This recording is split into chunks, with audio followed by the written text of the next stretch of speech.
releases just in time. It's picked up by Steven Nelson. He's got the INT across the 30, the 40, the 50, right sideline, the 40, the 30, 20, 15, 10, 5, 6, 7, yes, Steven Nelson. Yes! Take that, Cleveland. Clyde Edwards-Helaire in the game now at running back. They fake to him. Mahomes throws right side. Caught Rice at the 5, angling right. Touchdown! Kansas City rookie Rashee Rice, his first postseason touchdown. And he takes the snap, fakes the handoff, tight pocket, throws it, intercepted back the other way. It's going to be a pick 6 for Darnell Savage. Oh my goodness! Right back to Montgomery, to the end zone. Touchdown, Detroit.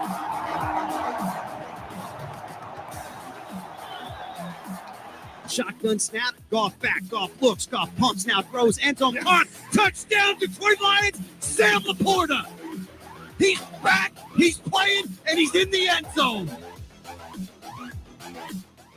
Good morning. Welcome in to Hurrdat Sports Radio here on AM 590, ESPN Omaha, ESPN Tri-Cities. We are live at the Hurrdat Sports Bar and Grill today. We were able to make it in. Andrew Rogers with me. I'm Ravi Lulla. How are you? Man, I'm good. We had a great weekend. Yeah. Despite it being the coldest weekend I've ever experienced in my life, it was a fantastic weekend. The fiance and I went to a brand new restaurant, and it's a fine dining establishment. It may become my favorite fine dining establishment of all time. So good. And it's a Ravi recommendation. It's on Old Market. I'm going to name drop. Yeah, I mean, people have heard me talk about it before. V-Mertz. Yeah, it's incredible. It's unbelievable. Yeah. Like that may be the best steak I've ever had. Yeah, and it's not like a steak house, right? It's like a fine dining place, but they have probably the best steak I've ever had. So we started with these pork fat butter rolls. Oh, yeah. Oh, yeah. And those were insane. Everything has like a little touch on it that takes it from like, oh, that's really good to like, what in the hell? Yeah, it was pork fat coconut butter rolls. Yes, you're right. It takes it to the next level. And then we had the main course. Ashley's a seafood person. Yep. So she, which I don't know if this is freshwater. It was the Great Lakes walleye, which if I had to guess, that had to come from the Michigan. Great Lakes. Yeah, I would imagine. that so that's area, probably freshwater, right? So she just likes fish more than she likes red meat. And I got the New York strip, which was when they presented it to me. I'm like, did he do the drizzle on? Oh, he did the drizzle. Yeah. First off, it was cut in half. Yep. You could see the color that it was like perfectly cooked. And I like rare. Okay. I'm kind of a psycho. I want mine mooing. But at restaurants, I normally go medium rare just in case it doesn't come raw. Yeah, just to be a little safe. Now here I'm like, I could probably say a rare steak and they'll get it right. It would be 100% rare. But I'm like, I'm going to stick with medium rare because that's still a perfect color. What I didn't notice was what was coming next. So he presents this steak to me and then he's like, peppercorn something sauce. I don't remember. It's the brandy peppercorn sauce. The brandy peppercorn sauce, yeah. I'm obsessed with it. He wraps it around the plate. Yeah. And I'm like, I don't really do like A1 on my steaks. Yeah, so this like is not A1. I'm like, I don't know how much I'm going to actually use this, but thanks. So I first cut in to the steak and you would think a New York strip has like a good amount of fat in it. This has like no fat. It's essentially why can't I think of it? I want to say thank you. Yeah. I wanted to say tenderloin, and I'm like, that's not right. It is essentially a filet. There's like zero fat in this New York strip. I don't know how that happened, but it was you finished the whole thing. I cut into it right away. I dip it into the sauce because I'm like, I'll try this. And I don't even know if the sauce was the best part. Because I put that in my mouth and I go, oh, there's some like really nice char on the bottom of this steak. Yeah. And, then the next bite was even better. And then the next bite was even better. And I felt like that scene, and I'm going to go back to my SpongeBob days, where King Neptune throws up the Krabby Patty because he wants to eat it again. Yeah. Like, that's what I wanted to do in this instance. I wanted to throw up the entire steak and eat it again. and then eat it one more time. But You know what? We don't stop there. We go to the dessert. Can I say this? Yeah, go ahead. Can I say this? Yeah. We go to dessert, and I told him before the meal started, I'm like, we're having the creme brulee. Like, that's at the end. Because I won't shut up about Ravi it. can't stop talking about the creme brulee. That's what we're having. And he's like, okay, sounds good. So they bring the creme brulee when it's ready to die for. But then they pair it with like this long, like fudgy chocolate bar. Yeah. And it's got like 3 dollops of like whipped cream. Thank you. Dude, you wanted to say Cool Whip? You wouldn't imagine where my brain was like trying to, because it's meringue. Yeah. Technically. Yeah. But it looks like, But it kind of looked like a whipped cream. But yeah, but it reminds me of this instance where I ate a piece of butter thinking it was like something else because it looks like the same shape at a fancy place. So they put that next to us. And then the guy because we didn't drink. So Ashley was like, nah, we don't need anything. Like, let's just stick to water. And I'm like, okay, cool. Like, I'll do the same. This guy comes by with 2 glasses and sets them down on our table and goes, this pairs super well with your dessert. And I'm like, no, man, like I didn't. First off, I didn't order this chocolate bar. Now you're coming with a wine that's probably way too expensive for what I need. And he goes, no, this is from your friend Ravi. And I go, you're kidding.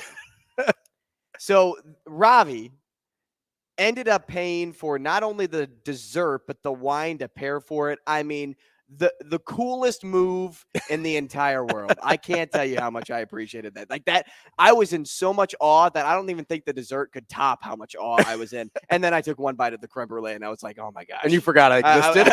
Well, and then Ashley and I were joking because we go, how much of a power move would it be for Ravi to call and say it's from him and then not pay for it? Like they come with the bill and it's just everything's just on the bill. Actually, I thought that would be even funnier. And I still would have dapped you up for that. Shane, what does dap mean? I don't know. Is it the same as drizzle or is it the spilling same as the tea? drip? Yeah, it's spilling the tea. Spilling the tea. To be honest, I haven't paid for it yet. I got to call Matt, but it's fine. Yes. Me and Matt are cool. He listens to the show. He's a good dude. Great friend of the show. So he texted me and goes like, hey, I've got an Andrew Rogers with a St. Louis number. Like, I assume that's your Andrew Rogers. And I was like, yeah, like, hey, why don't you do this, this, and this, or whatever. And my man. And so, yeah, I still got to settle up with Matt, but we're all good. He's a good dude. But so I'm glad you had a good time. Yeah. Oh, I'm glad you had a it good was time. great. It was unbelievable. And again, usually no free promos, but we love V-Merts over there. And honestly, was that not like the best dessert you ever had in your life? Hands down. Like it's incredible. Well, and I don't eat fancy things. Like I'm vanilla ice cream. Yeah. You put a bowl of vanilla ice cream in front of me. I don't need toppings. I don't need chocolate syrup. Like I'm good. Yeah. But this is that like creme brulee to the next level. Yeah.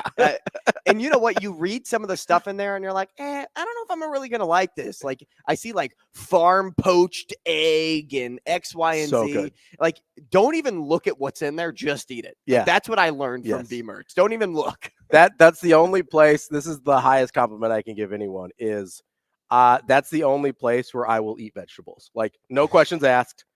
I will eat whatever they put in front of me. No questions asked because it's always phenomenal. Is this a vegetable? Sorry, sir. That's actually just greenery on the table. I hate mushrooms. Like I hate mushrooms. If they put mushrooms on something, I will eat it. And I've never been disappointed. Like I hate mushrooms. I can't even explain to you. I don't like mushrooms either. How much I hate mushrooms. Like I will go out of my way. They're the only people I trust that I'm like, if you say it's good, it's good. Like I don't alter anything. I don't like adjust anything. I'm just like, whatever you guys say. Because I don't have like allergies, right? It's like preferences. It's like you guys know better than me. So I'll eat what you tell me to. It was incredible. Well, I'm glad you had a good time. I tried to stay warm. I was staying in this weekend. You're lucky. But it was a good weekend to stay in because there was a lot going on. I want to start with this happened a few hours after we got off the air on Friday. If that. Yeah, if that. Kalen DeBoer, your new head coach at Alabama, your best friend. So I got to be honest with you. I'm like really conflicted here. I can understand why. Because I love Kalen DeBoer. Mm-hmm. He absolutely deserves to have this quality of a job, right? Really don't want Alabama to keep being good. And so I I'm caught between a rock and a hard place here, right? Because I want Kalen DeBoer to be successful. I also want Alabama to come back to earth a little bit post Saban. So I'm very, very conflicted here. I'm torn. You know what I wanted to happen? Because I like Florida State. People know that. I root for Florida State outside of Nebraska. It's a weird thing. It's nice to have when you're doing this job, it's nice to have teams you root for that you don't cover. Because it's a totally different thing, right? Like the way that I digest Nebraska football from how I used to is like before, like when I was a kid, right? It's just so different because of this job. Whereas like with Florida State, I don't have to go on and talk about it. I can watch games, I can do whatever. So it's nice to have that. It's part of the reason I like the NBA because we don't talk a ton of NBA here. So I can kind of just fan and do my thing and like it could be in the background if you needed to. Yes, like you don't have to like dial in, you don't have to take notes, I don't have to watch 3 times to make sure I catch everything. Like it's just a thing that I enjoy, right? And so what I was actually hoping would happen, which sounds weird, I was hoping Alabama would hire Mike Norvell so that I could be mad at him and root against Alabama. I can't be mad at Kalen DeBoer. Like I could be mad at him for leaving. I can understand why he left. I said on Friday I thought he should leave if he got the call because all the crap going on with Florida State and the ACC. I was like, listen, he should go if he gets the call. And I still think he would have.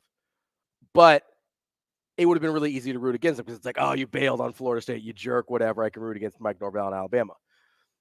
I really can't root against Kalen DeBoer. Well, and Kalen DeBoer at Washington was the underdog. Yeah. So it was easy to root for him. Yeah. But now he's not really the underdog anymore. He's been an underdog his whole life. 10 years ago, he was coaching NAIA football. Like that is like NAIA football, a real thing. Now he's winning national titles there. But 10 years ago, this man was an NAIA football coach at Sioux Falls University. Now he's the head coach at Alabama. He's got the big boy pants on. He's got arguably the biggest job in the country. It's like that or Texas are the biggest jobs in the country.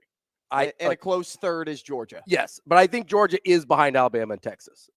Because in terms of prowess. Yeah, because not where they're at right now, but historically, Alabama's the biggest job in the country. Maybe Notre Dame, but Notre Dame doesn't have the current expectations that Alabama does, right?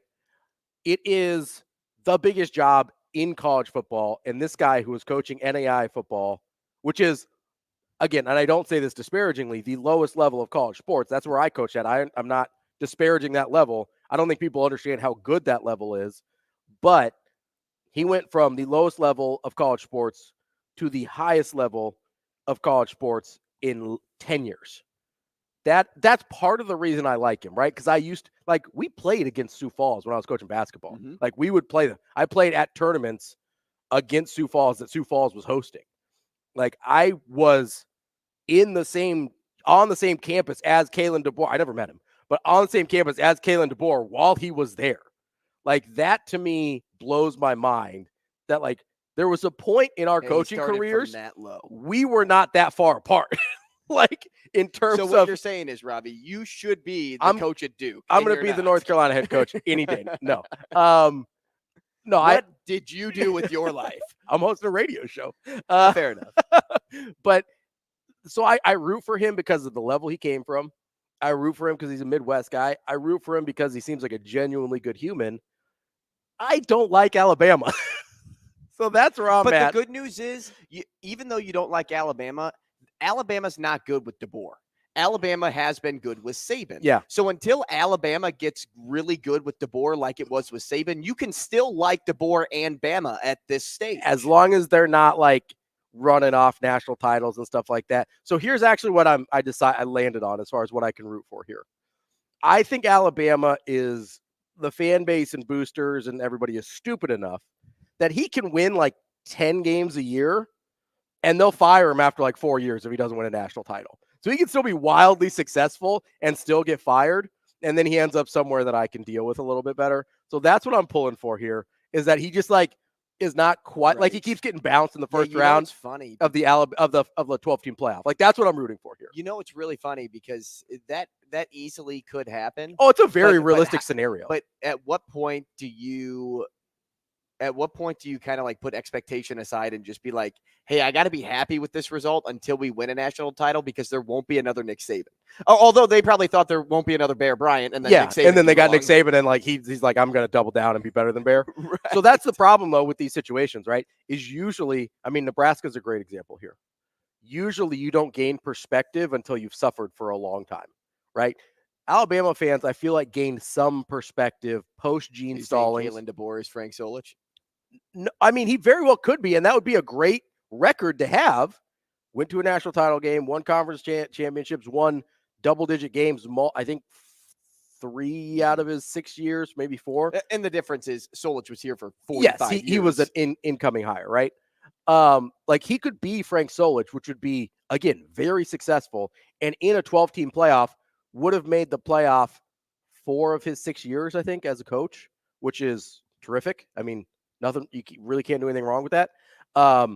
You could look at that and say, at Alabama, I genuinely think he would get fired for that. And I think it's because what we learned from Frank Solich is you don't gain perspective on what you've had until you've suffered, right? Nebraska fans hadn't really suffered in the Frank Solich year when Frank Solich was here. Then you had Callahan, then you had Pelini, who kind of righted the ship for a while, and then you had Riley and Frost back to back. I feel like Nebraska fans have finally suffered long enough to appreciate Matt Rule. Bama fans aren't going to appreciate Kalen DeBoer because he's not Nick Saban. No one is Nick Saban. There is not a single person you could have hired that is going to be Nick Saban. Unless he wins right away. I mean, he's probably got to win a national title within his first 3 years. Well, and after seeing him in the top 4 and national championship game the last 2 seasons, it's not out of the question. People at Bama have even higher expectations for DeBoer. If he could do that at Washington, what can he do here? Because if it was Dan Lanning, I think expectations might have a little longer. I was going to say that. Expectations may be a little bit more long term because he's gotten close, but he's never gotten like to over that hump. Point. Yeah. Even to taste it. Mm-hmm. Dan Lanning's kind of been like, he's been there for the appetizer, but then he gets left for the main course. It's that sort of thing with DeBoer of, hey, he's set up with not only himself in great position, but his offensive coordinator who's led Washington to be a top offense in the country the past 2 seasons at Alabama. Like expectation should be, hey, because we have Jalen Milroe returning, because Washington's probably going to bring some guys into Bama as well, and because of what Bama has in front of them today, because they might not even need to. Yeah. You haven't seen a lot of movement from Alabama, which means these players are like, I can play for DeBoer too if I can play for Nick Saban. I want to play for this guy too. They will be competitive next season. Oh yeah, I mean, so here's the only thing is, if you're an Alabama fan, you probably look at him taking over Washington, who was 4-8 the year before he started. They go 11-2, 14-1, and then he comes to Alabama, right? So you're like, okay, we weren't 4-8 last year. We weren't a total rebuild last year. We were in the college football playoff this year. So why should we have to? I mean, if he can make it to a national championship game in 2 years after a 4-8 season at Washington, like, if he can't win a national title in 3 years, he's not the guy. Yeah, and the disadvantage DeBoer has still is Nick Saban can walk into a room of recruits and they know who he is and they want to play for him. DeBoer is still kind of at that youthful age in terms of popularity that if he walked into a room, some people would know who he is and some wouldn't. So a lot of people, even listening, probably couldn't pick Kalen DeBoer out of a lineup, which is fine. And that could be a good point. I'd be curious, maybe 3 out of 10. No more than half. No more than half the people. If you pulled 10 people, no more than half would be able to pick Kalen DeBoer out of a lineup. If you're listening to the show, all 10 of you could pick Nick Saban out of a lineup, right? So we talked about the blind side on Friday with him making up his lines and stuff, right? He would have been one of the coaches that people are like, wait, who's that guy? Everybody knew who Nick Saban was, right? Even at that point, that's 12 years ago at this point, if not more, 13, 14 Ed years ago. Orgeron walked in. Yeah. Like, you know who that guy is. But I think like Houston Nutt was in there, maybe. I think Philip Fulmer was in there. And those are especially Fulmer is a more famous coach, but I think there are probably a lot of people that are like, I don't recognize that guy by sight, right? Whereas you recognize Nick Saban the moment he walks into a room. DeBoer does have a little work to do in that sense. There's not that that sense You're not of just awe. going to accidentally fall into 6 5-stars on your team. There's not, and that's the other thing if you're Kalen DeBoer that you have to be really intentional about, because that's the one thing he hasn't done yet is recruit at a super high level. His last class at Washington was, I think, 36th. His first class was in the 90s, but he had a huge transfer class. You have to wonder, okay, is this guy prepared to recruit at an Alabama level? Or was he just not getting those classes because he was at places like Fresno State and Washington? That's what we don't know yet. That's the big question mark about Kalen DeBoer. But I am really torn because I love Kalen DeBoer. I don't like Bama. So I landed on, okay, first round playoff exits. He gets fired in 4 to 5 years because they get sick of it and they're stupid. But you don't want to see your guy get fired, right? I'm okay if he gets fired as long as he was successful. If he's winning 10, 11 games a year and they're stupid enough to fire him, I can live with that. Because then he'll get a job immediately because somebody else will be like, you guys are morons. But I can't. I need Alabama to come back to earth a little bit. I can't go on 20 years of Alabama being dominant. I don't want to do it. Unfortunately, I think that's what's going to happen. Probably. And, that's just what it has to be, right? It is. You're right. You just have to be okay with that. And, whatever coach took over that program was going to have some sort of success right away because it's not like they were choosing it's not like they were promoting Tommy Rees, who actually got demoted. But they were going after the big guns. Yeah, you were going to get a big time biggest names in football. You're going to get a big time winner. So it was kind of inevitable for Bama to remain as good as they are. And the cupboard is pretty full, right? I mean, it's not like Saban. When Jimbo left Florida State, he had pretty much been mailing it in for 2 years at that point. And that team was in the dumps. That was not a situation Nick Saban has Bama in a terrific spot, for Kalen DeBoer, but at the time for whoever was going to take over, they're in really good shape. So at least for a couple years, they're going to have some level of success. What happens after that is going to be more on DeBoer. But I think if he doesn't win a national title by year 3, the seat's going to be hot, which is crazy to talk about. Now, were you surprised that Ryan Grubb got passed over by Washington? A little bit, yeah, I was. I know you really like Jed Fish, and I think that was a good hire. I think it was a great hire for a ton of different reasons. And we'll get to Jed Fish here because there's a domino with that Arizona job that leads us back to Nebraska. All roads lead back to the Cornhuskers. But I was surprised that they didn't even – it didn't really seem like they gave – because they didn't even interview him. They just swept him away. Yeah, it really didn't even seem like they gave him the time. That made me wonder because there are times where you have a coach that's a really good coordinator, but he doesn't have the personality or he doesn't have the tools that people aren't seeing the tools in his belt for him to be a head coach. Well, and you wonder how much credit was going to DeBoer over Grubb for what the team looked like, right? So I was a little surprised that he didn't get more serious consideration because I do think he's going to get a shot as a head coach sooner rather than later based on his track record. Coming up, we'll talk about Jed Fish going to Washington and what that means for Arizona and how that could circle its way back to Nebraska. You're listening to Hurrdat Sports Radio here on AM 590 ESPN Omaha, ESPN Tri-Cities, here live from the Hurrdat Sports Bar and Grill.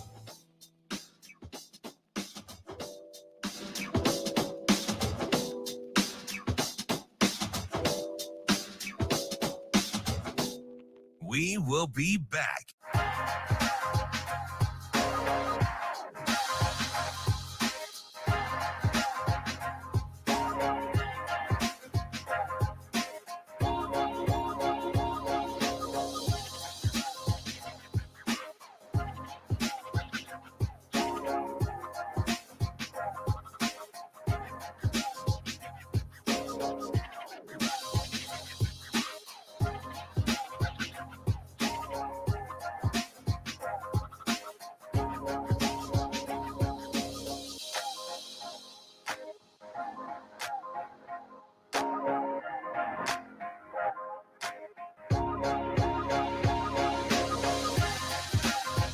We will be back.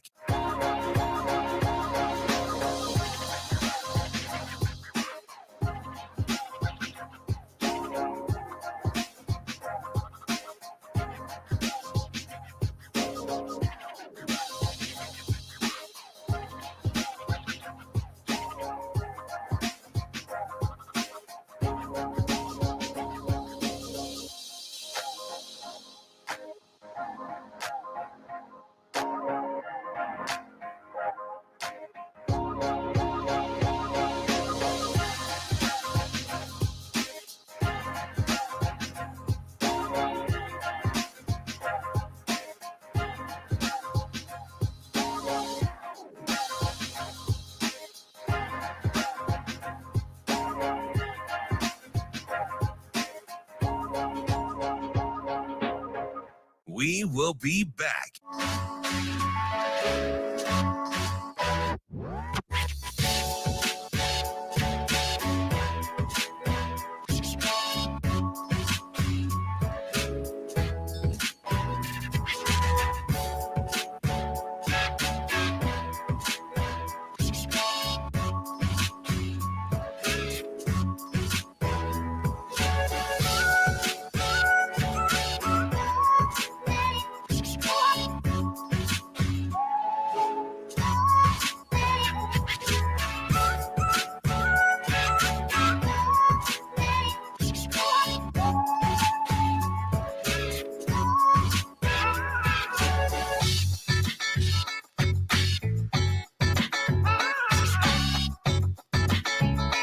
We will be back.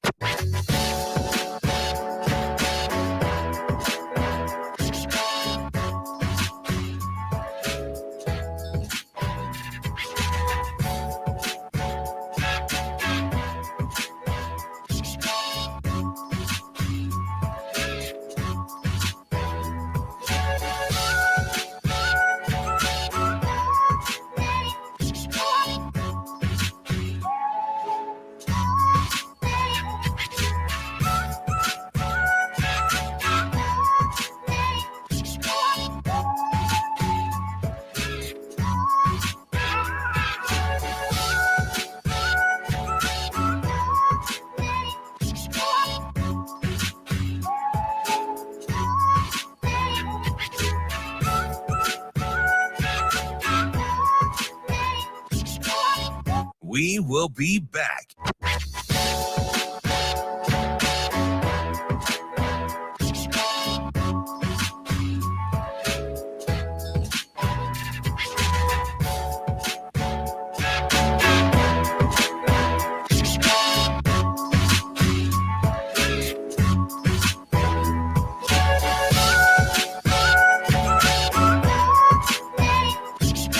We will be back.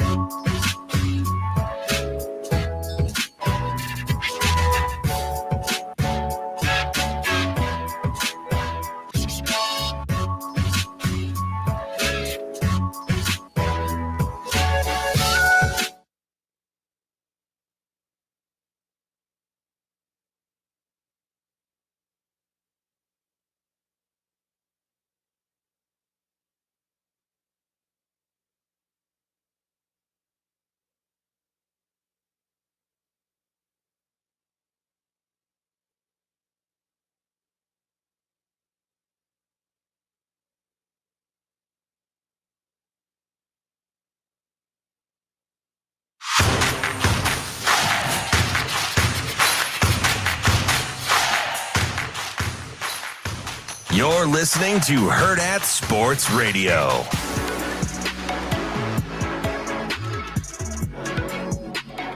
Welcome back to Hurrdat Sports Radio here on AM 590, ESPN Omaha, ESPN Tri-Cities.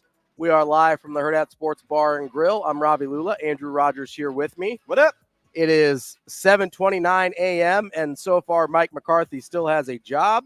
Shocking. Which is, it is shocking. I wasn't 100% sure he was going to make it to the second half, but he did, and still employed as of now. I don't know that that's going to be the case by the end of the day, but we shall see. Before we hop into NFL stuff, though, I wanted to continue on in our college conversation. We talked a lot about Kalen DeBoer in that first segment and him going to Bama.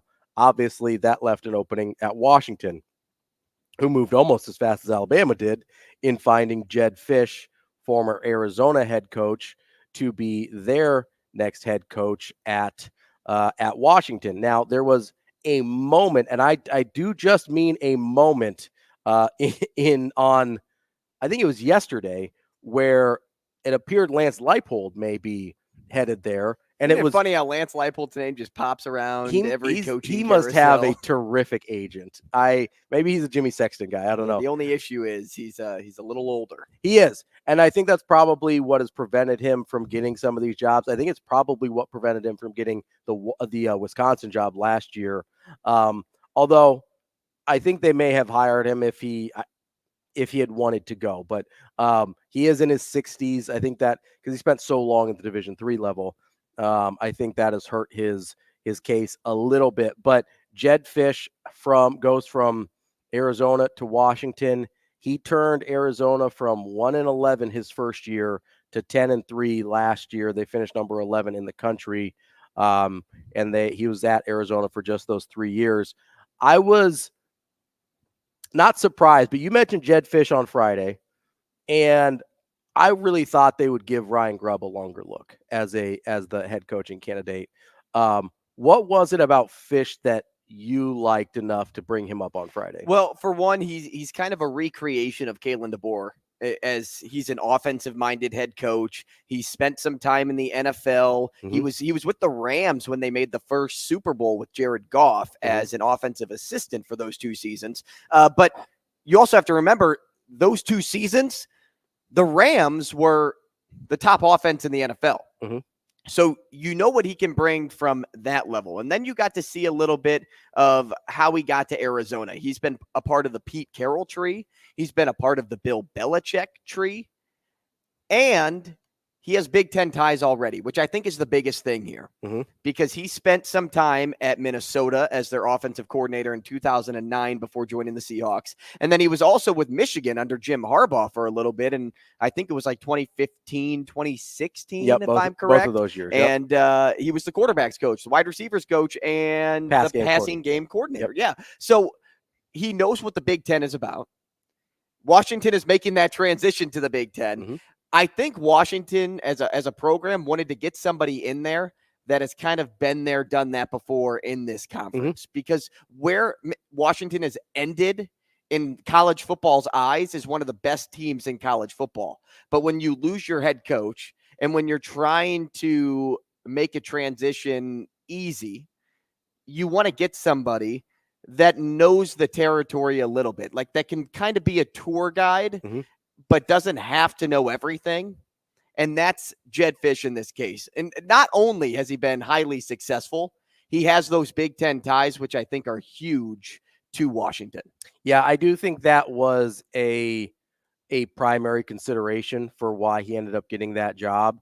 Now he does only have 3 years of his coaching career combined at the Big Ten level, but that is, at least he's got some familiarity with the landscape, especially with the time at Michigan. I kind of put more stock in that because it was more recent than the time at Minnesota, and it was just the 1 year there. So I think that probably factored into the decision quite a bit. And obviously, I mean, his turnaround at Arizona is super impressive. I mean, can't be overlooked. They should not have been as good as they were this year. No, that was a program that was in a tough spot when he took over. And he did a really good job there. And don't think that, I mean, we saw Will Rogers basically leave for the transfer portal right as Kalen DeBoer got hired at Alabama. So don't think that Noah Fifita at Arizona won't also be following Jedd Fisch to Washington, because he most likely will. He was a freshman last year. He had a great season. And their wide receiver, I can't remember his first name, but his last name's McMillan. He had like 1,400 yards and 10 touchdowns this year. Like, he went off. Their running back, Coleman, also had a fantastic year. Jedd Fisch will bring these guys to Washington, and they will be competing for the top end of the Big Ten next season. If they can produce what they did at Arizona with those 3 guys as their top 3 producers, and they just put them in a new environment, they'll be successful up there too. Yeah, I'll be interested to see what it looks like next year for Washington, because I do think with everything they lose, there is going to be probably a little bit of an adjustment period coming into the Big Ten.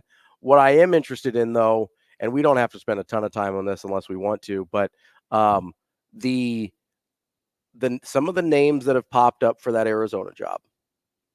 One in particular by Andy Staples from On3. Now, take this with a grain of salt, because this is the same Andy Staples that said Deion should be a candidate for the Alabama job. So context is important here. But Andy Staples is a reasonably well-respected name within college football media. He put out that in an article on On3 last night that he thinks that Scott Frost will be a candidate for the Arizona head football coach job. And he brought up, I mean, first of all, we know that Frost moved to Arizona after being fired from Nebraska. He bought a mansion down there, which Like, good for him. Cool. Like, I tried to get far, far away. I wish I was far, far away right now. The way the weather's been, Arizona sounds pretty good. But he's obviously has an affinity for the area, and he would be going into a conference, because Arizona's obviously moving to the Big 12 next year. He'd be going into a conference that his style of football probably plays a lot better in. And look at what the Big 12 is. Look what the AAC was when he was there in 2017. You're looking at like half the Big 12 are the teams that he beat up on in the AAC. So the transition may not be nearly as dramatic as it was for Scott Frost to go from UCF to Nebraska as it would be to go from Nebraska to Arizona, because there's a lot more stylistic overlap in the teams he's going to be playing. Now, does that mean I think he would be a good hire? For me, no. Unless he has learned a lot about why he failed at Nebraska, I don't know that he's going to be a successful head coach. That is my personal opinion based on what I know about some of the things that went wrong.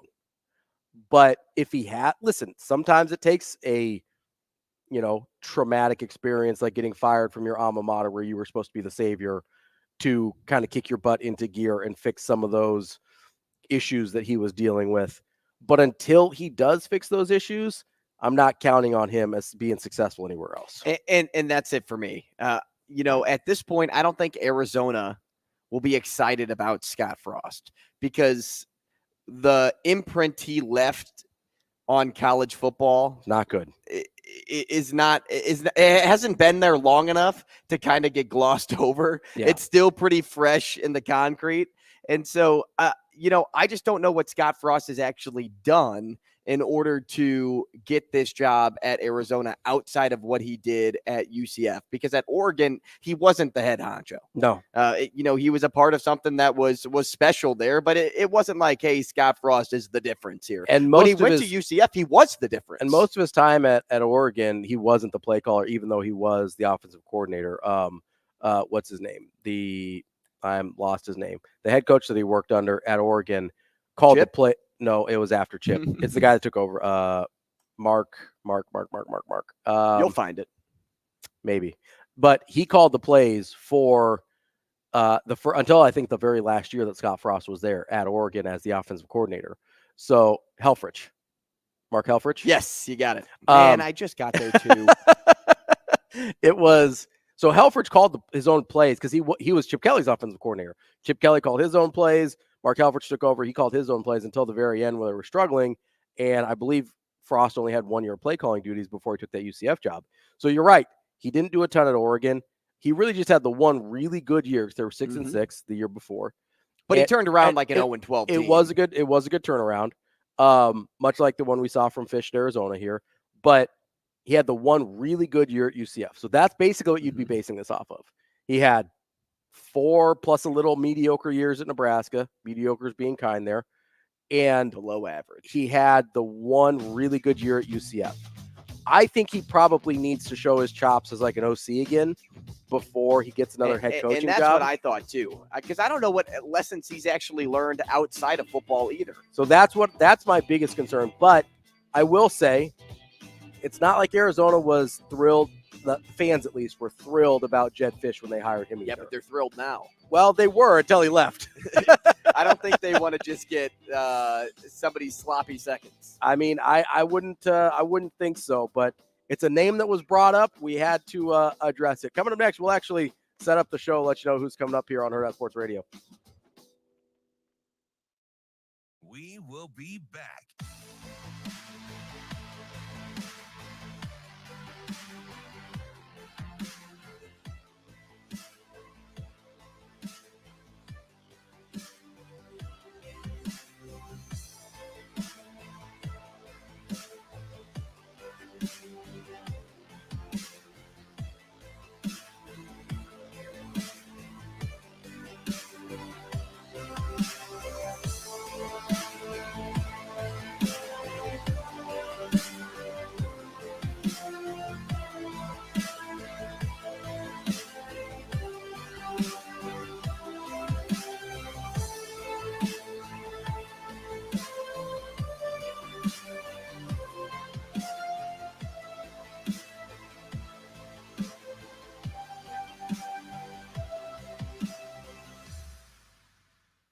We will be back.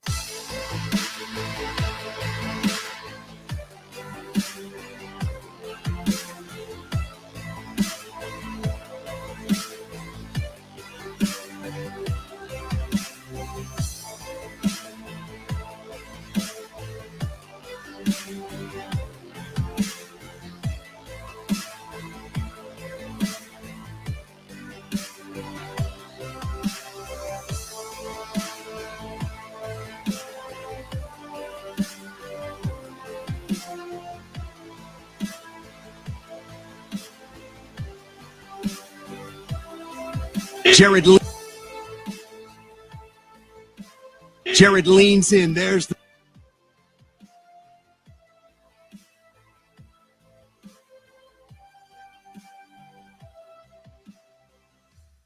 We will be back.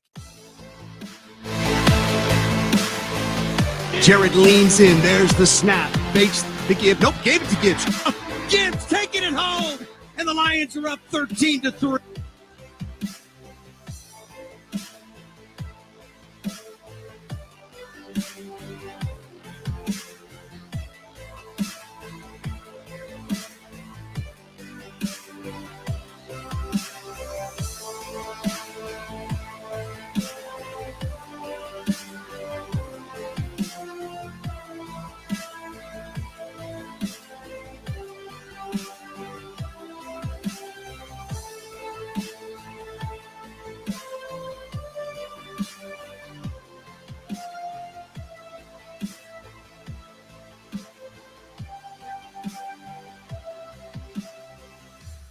We will be back.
You're listening to Hurrdat Sports Radio.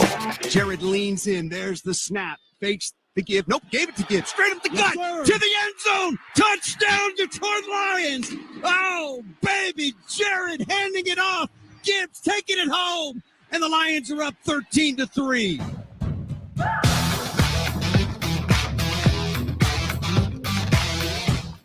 Wrapping up hour number one here on Hurrdat Sports Radio.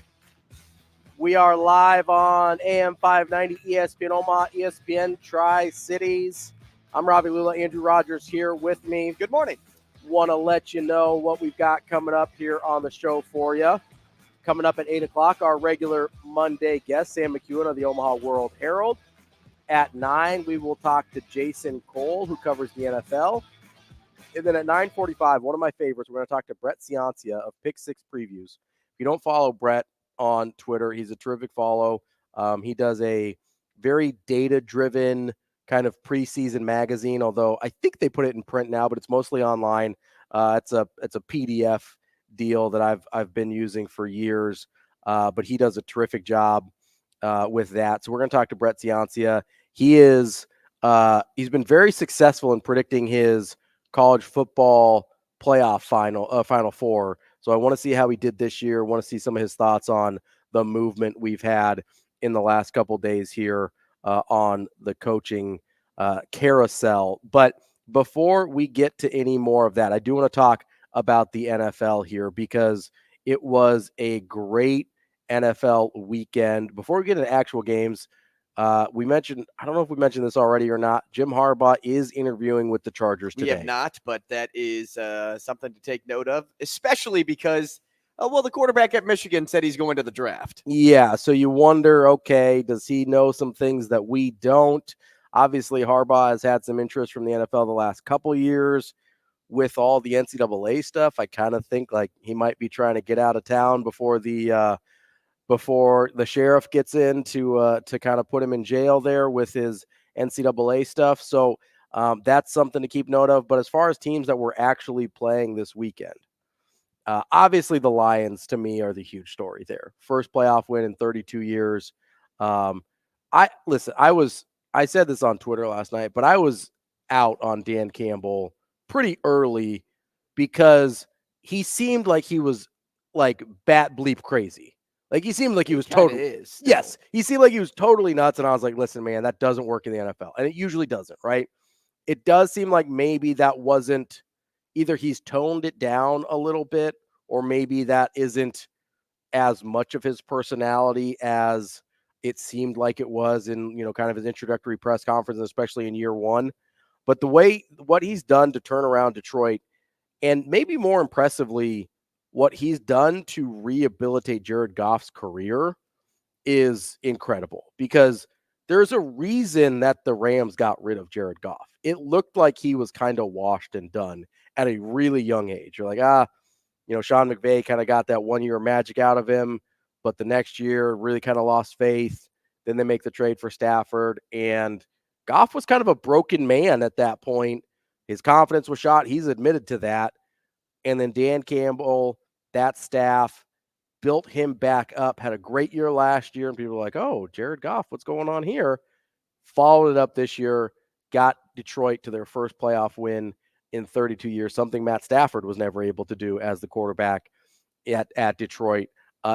Just weirdly feel really good for Lions fans. I have this kind of soft spot for long-suffering fan bases that, honestly, it's not a Nebraska thing. It's a Red Sox thing. So I was a Red Sox fan, and so it's like I felt good when the Cubs won the World Series. I was happy for them. I know you weren't. Not me. I can also tell you right now, the Lions are a cool story, but I'd love to see them lose. They got the one. Now get out. So I've kind of have a soft spot for long-suffering fan bases. We can talk about a different long-suffering fan base in Cleveland here in a minute. But it was, I gotta say, I thought Dan Campbell was going to wash out and end up being a really good college coach somewhere. That rah-rah stuff usually works better with the college kids, right? Usually does not play in NFL locker rooms. For whatever reason, it's worked in Detroit, and they were the winner of really the only competitive game over the wild card weekend. Now, let me ask you this. Although we do have two more tonight. Don't want to forget. Let me ask you this, because I asked this to a buddy yesterday, and I'm curious your opinion on it, because you would have to look in the NFC West. Okay. So you're a 49ers fan. Mm-hmm. I'm a Bears fan. Shane, you can play. You're a Raiders fan. Who's one team in your division that you would root for to be like okay or successful, that you're okay with rooting for, even if your team, either takes a beating to them, that year, or, just they just don't really do much for you? So I'll start it off easy. Like, the team I could never root for is Green Bay. Sure, obviously, ever. Yeah. But I think the Lions would be the one team in the division that I could be like, I'm okay with them winning. Who are you okay with winning in that division? Totally easy question for my division, Arizona Cardinals.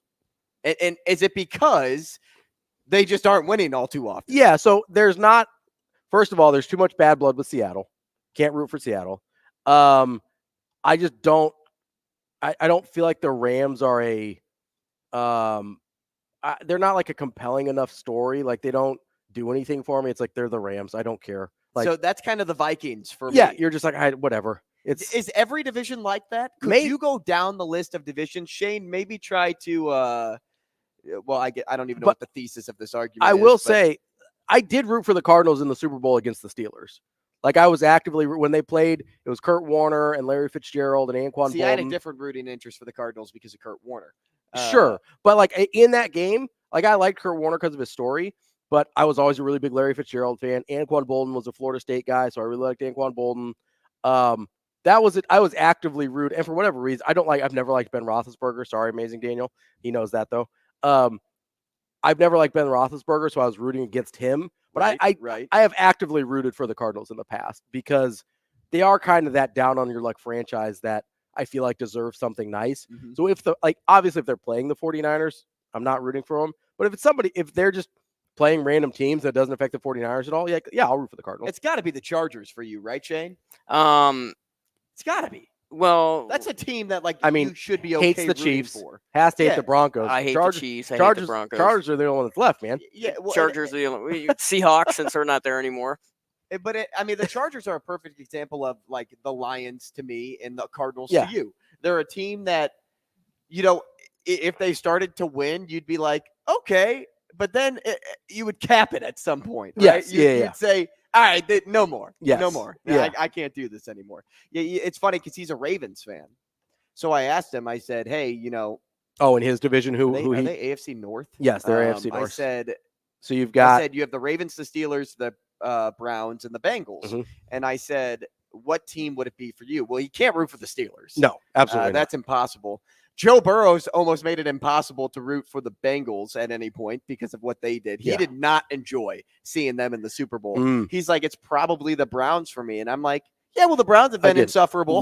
Right? Long-suffering fan base. Yeah. Well, I guess they haven't been insufferable. I was saying insufferable is more Pittsburgh is insufferable. Yeah, they've been suffering. They have suffered. They have suffered.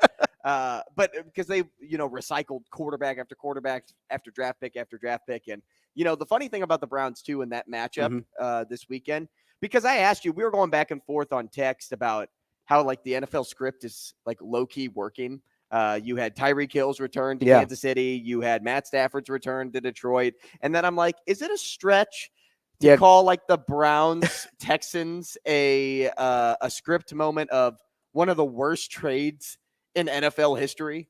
Well, it's kind of funny you said that because this was before the game, and it basically ended up playing out as the trade did, where the Texans kind of just whooped their butt in the trade and in the game, because that you mentioned one of the worst trades in NFL history as of right now, unless Deshaun Watson. I mean, how many first-round picks did they give up? 3? 4? 4 first-round picks for Deshaun Watson. I thought it was 6th. I thought it was 4. I might be wrong. I know they got like 3 at least first rounders, a third rounder, and something else. Yes, I thought it was 4, but I might be wrong. Either way, minimum of 3 first-round picks, and then they chose to fully guarantee a $250 million contract for a quarterback that hadn't played football in like a year and a half, and looks like he hasn't played football in a decade and a half the way he's been playing lately. Can't stay healthy now. If it doesn't change in a hurry, it might go down as one of the worst trades in NFL history. So in 2022, they used the first of the first-round picks on Kenyon Green, Texas A&M guard. The 4th-round pick was on Dameon Pierce, who looked really good last year, but now Devin Singletary has just emerged as the lead back. Yeah. They used last year's first-round pick from the Browns on Will Anderson. Very good. A great pick for that absolutely. team. I mean, he has improved that defense and immensely. Also, having both of those picks, was it 1 and 2 last year? They had 2 and 3 because Carolina traded to 1. 2 and 3 last year allowed them to get Stroud and a defensive piece. Yes, they didn't have to choose. Hey, am I taking Will Anderson? Because Will Anderson and Jalen Carter were borderline best player in the draft. Yes, I mean, I don't even think borderline. I think they probably were just best overall players in the draft, but you give quarterback positional importance, right? But because they have Davis Mills, and Davis Mills isn't terrible, right? So if you're there and you only have one of those picks, you're sitting there, you're like, do I trust Davis Mills? It's kind of like your position you're in right now with Justin Fields, right? Like, do we go with Justin Fields? Do we try and get the quarterback? And they had the advantage of being like, oh, well, we'll just take both because we have 2 picks, right? Kind of like you. I mean, your second pick is a little bit further back than theirs is, but you've got the you can't get 1 and 9 and like 2 and 3. Right, yeah. But instead of having to choose, do we take Will Anderson or CJ Stroud? They get both. Right. The other thing here is in 2023, that 3rd-round pick they got was on Tank Dell, and he went nuts. Nailed it. So the Texans really gave it to the Browns, not only Both on the football field, but off the field as well. It was 3 first-round picks. They have another one in 2024.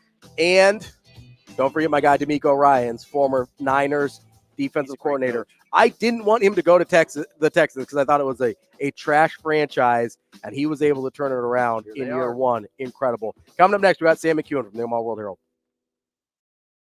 We will be back.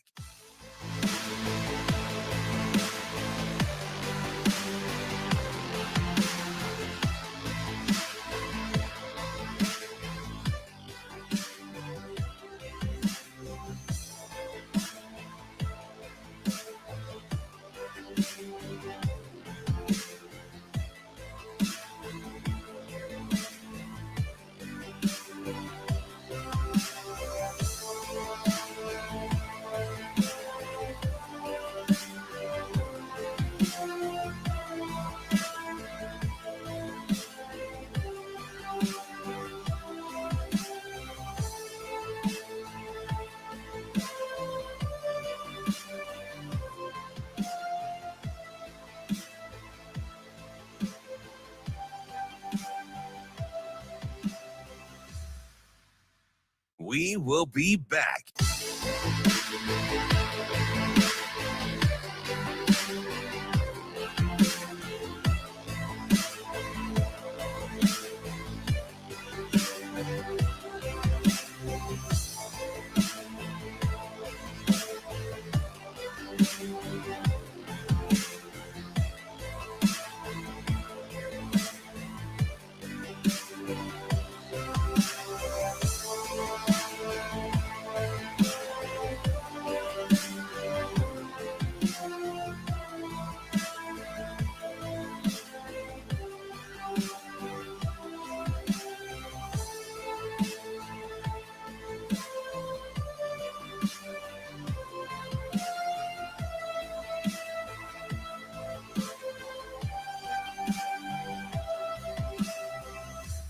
We will be back.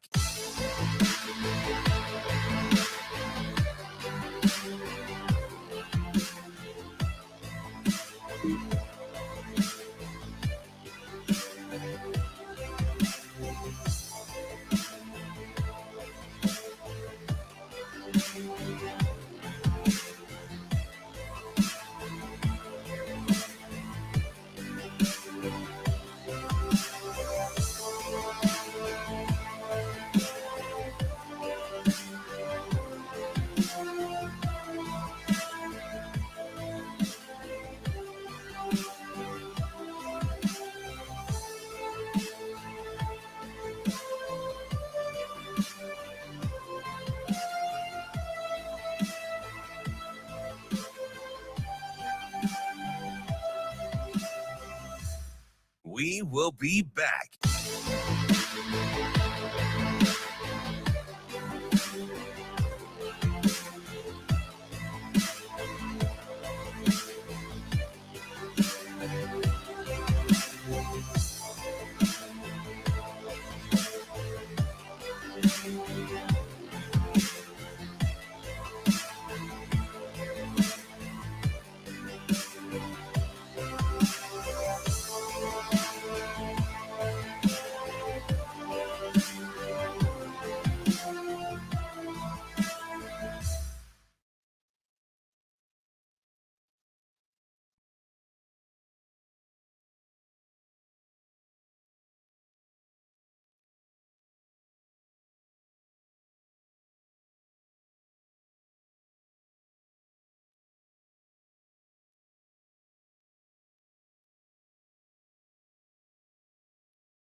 You're listening to Hurrdat Sports Radio.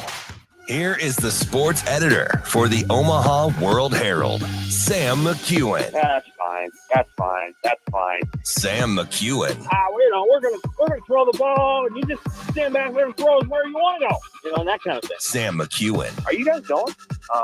Sure. Now, Sam McKewon.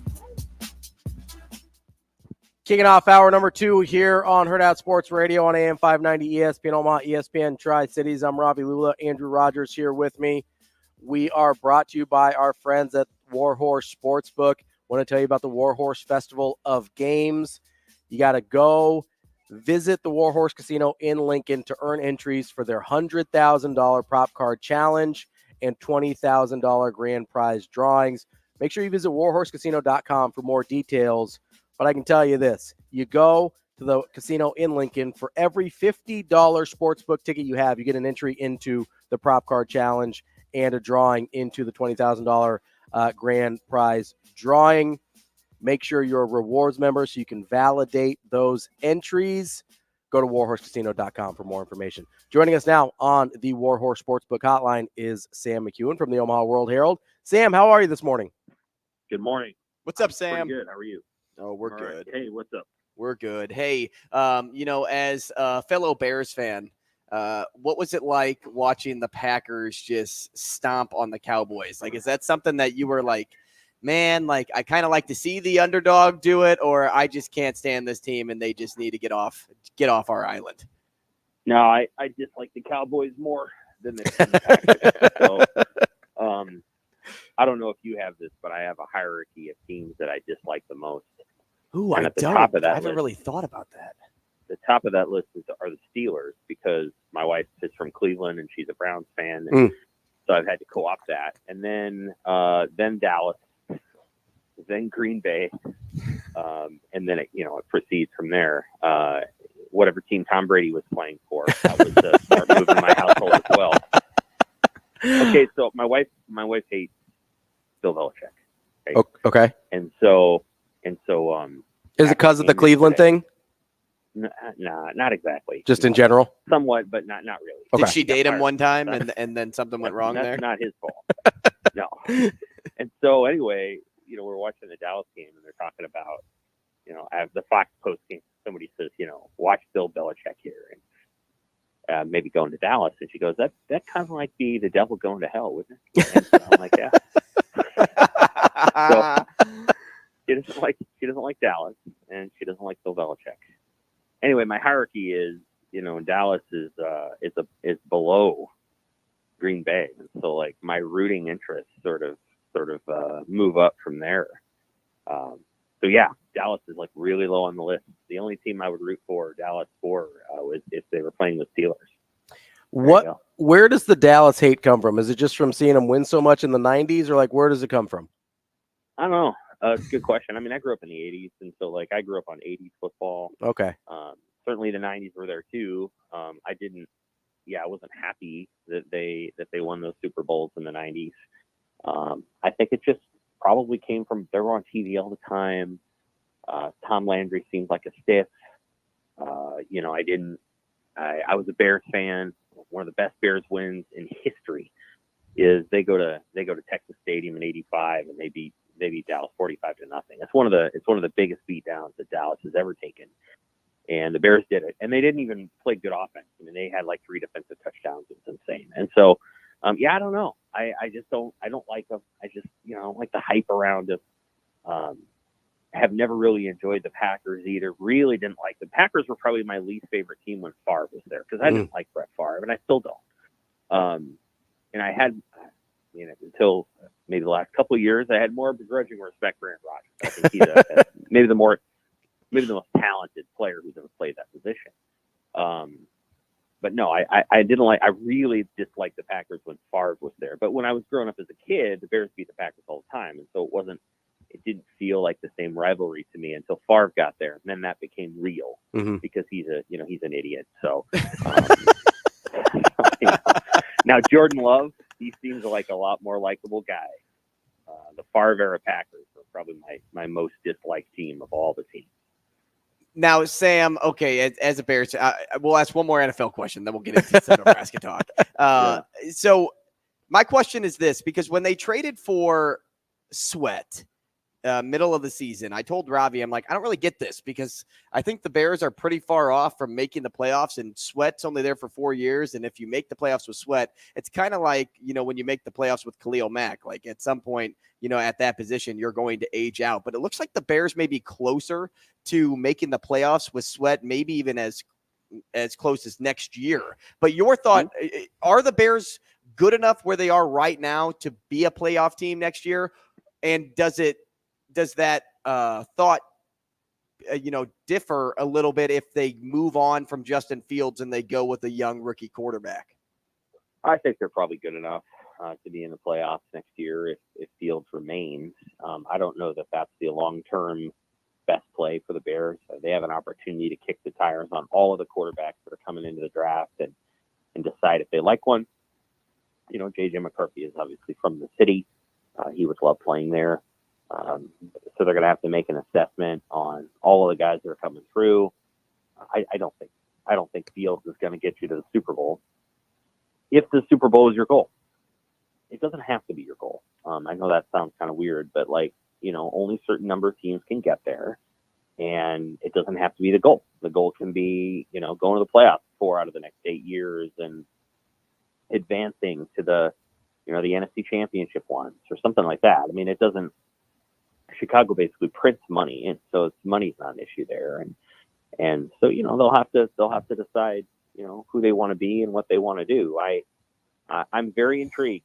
One thing I will say is I'm really intrigued to see how the Ravens go through this run because, for one thing, I think Lamar Jackson is a much better quarterback than Justin Fields. But the Ravens have not had any playoff success with Jackson as their quarterback. Mm-hmm. And so we're going to learn a lot about that franchise. In theory, they really should make the Super Bowl. They're going to have all the home games. They have, I think, a schematic advantage over Buffalo, and who I think is going to beat Kansas City. And so they really should. But if Mahomes or Josh Allen makes the Super Bowl, and Mahomes makes yet another Super Bowl, and this isn't a great Kansas City team, then I think Baltimore has to look hard in the mirror and say, well, how are we going to do this with a player that isn't quite Josh Allen or Patrick Mahomes? And I think Justin Fields is more like Lamar Jackson. He's not nearly as good, but he's more like him than he is like a Matt Stafford or Josh Allen. So I'm not exactly sure what the Bears are going to do. They have a hard decision ahead. If it were me, I would get rid of him, trade him, maybe Seattle, maybe somewhere else, maybe Atlanta, which doesn't really have a quarterback, and see what you get back, and then roll the dice with one of these young guys, not named Caleb Williams. I don't think you really want to deal with Caleb Williams and whatever's going on there, as talented as he is. So we'll see what happens. We're talking with Sam McKewon of the Omaha World-Herald. All right, Sam, changing gears here on you a little bit. Want to talk about that Nebrasketball game against Iowa on Friday. Coming off of that Purdue win earlier in the week, I guess how disappointing was not necessarily the result, but Nebraska kind of got popped in the mouth early, and they made it a little bit of a game kind of going towards halftime, but really were never able to kind of threaten the way you would maybe hope they would after that big win against Purdue. Just in your mind, kind of walk me through I guess how you processed how you think about Nebraska basketball now, considering, okay, 2 of their last 3 games, they kind of got popped by Wisconsin and Iowa, but in the middle you have maybe the best win in program history. Yeah, well, it was certainly a good win against Purdue.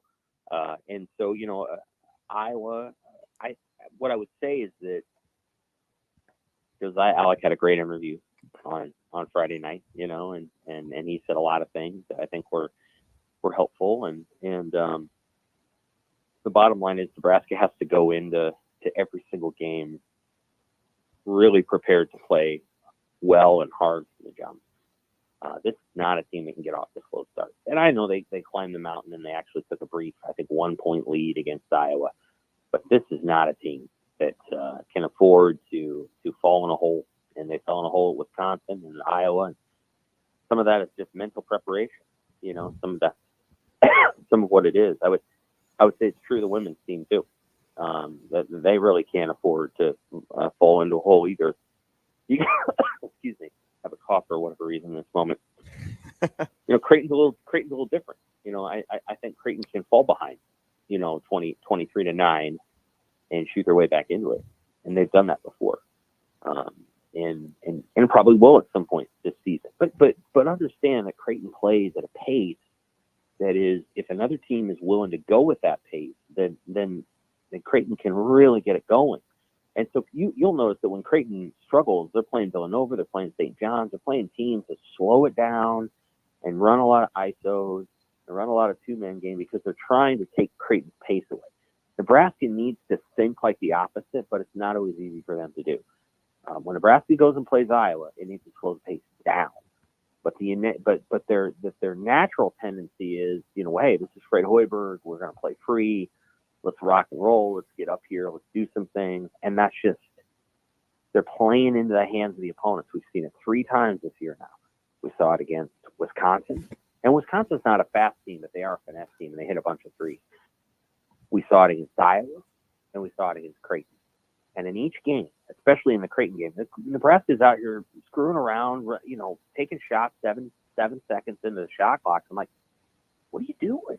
You're playing right into the hands of the team that wants to run.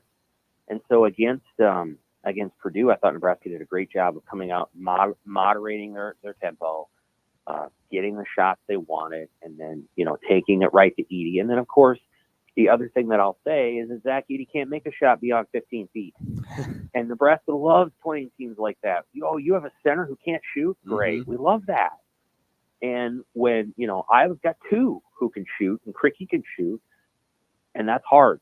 That's hard for Nebraska. And so they're going to play a team on Wednesday at Rutgers. They match up really well with Rutgers. Rutgers wants to walk it up the floor. They're not very good this year. They lost 2 of their best players from last year. They have a center that likes to just sit in the lane. He's not playing very well. And so, a lot of it's matchup. And Nebraska's got to get better when they play a team that wants to run, of slowing it down. They did it really well against Michigan State because Michigan State loves to run. But in some other games this year, they struggled. And I think you've got to go into every single game with a tenacity and a competitive mindset. And I think Hoiberg tries to give them that, but they got to do that themselves. And these are all grown men. They're like 23, 24 years old, and they could kick my rear 7 ways to Sunday. So this isn't a bunch of kids. These are men, and they can decide as men what they want to do game in and game out. And I think Josiah Allick was trying to hold them accountable on Friday night. I thought he did a nice job. Sam, last thing on Nebraska basketball here before we kind of move on to some other stuff. How much of it, everything you brought up I thought is fair points. How much of it against Iowa versus against Purdue is just Nebraska made 10 more threes against Purdue and went 14-23, and they went 4-26 against Iowa? Like, how much of it is just, hey, they didn't make enough shots? Well, I think shot making is not always, but often a byproduct of A, the tempo that you're playing with, B, the rhythm and comfort with which you play. And so, I understand that in recent years, and I see this with my own writers, there's a kind of make shot, miss shot mentality, and believe me, I understand it. However, if you watch that game, Iowa's really in rhythm, and they're taking a lot of threes that they want. Mm-hmm. Nebraska's threes, especially in the second half, were not in rhythm. They were against the 2-3 zone. They were 2 to 3 feet behind the 3-point line because the zone is extended to the 3-point line, and they're kind of taking them between 2 defenders, and they're not really at their spot. C.J. Wilcher, that's not his spot. C.J. likes to take the 3 right at that top of the key. He wasn't really able to get that shot. So in those circumstances, I feel like Hoiberg has the freedom to be able to say, hey, Case they can do this. The rest of you guys, you don't have that green light against that zone to take that 3 without paint touches. Like, you have to find a way to get to the high post and then get it back out. And they never really got to that. And so I think some of it is the quality of the shot you take. And, again, we're talking about Nebraska, but Derman is as smart about this stuff as anybody. And he'll often say in his postgamers, he'll say, we took the shots we wanted and we didn't make them. And when he's saying that, he's not just saying, well, we took 3-pointers. We took open 3-pointers in rhythm, and the flow of the offense, and then we didn't make them. If all those variables are true, then I do think it becomes a make shot, miss shot game. I think Nebraska's game against Iowa was not that. Conversely, against Purdue, they just made a lot of shots that honestly weren't in the flow of the offense either. I mean, they were unconscious. It was a great night. It was a lot of fun. I was glad I was there. You know, I don't really cover Nebraska basketball that much, but my goodness, I've been there for a lot of weirdly big games. So I was there for No Sit Sunday. I was there on Tuesday night. I've been there for a few other games that, you know, I really didn't have that much of a reason to be there for. So yeah, all those things are true, and we'll see where Nebraska. I like Nebraska's chances to win at Rutgers, and then they have not matched up well against Northwestern, and we'll just see how it goes. We'll see how it goes, because Northwestern has been a traditionally difficult matchup for Nebraska in the last 5 years. Sam, let's jump over to football. The coaching carousel is moving. One name popped around. The Arizona job is one this state knows a lot about, and it's kind of a trio of questions, but it'll build into one answer. Do you think the state of Nebraska is ready for the return of Scott Frost? How likely do you think it is that he is, highly considered for the job? And 3, do you think the college football world is ready for him to be a head coach again?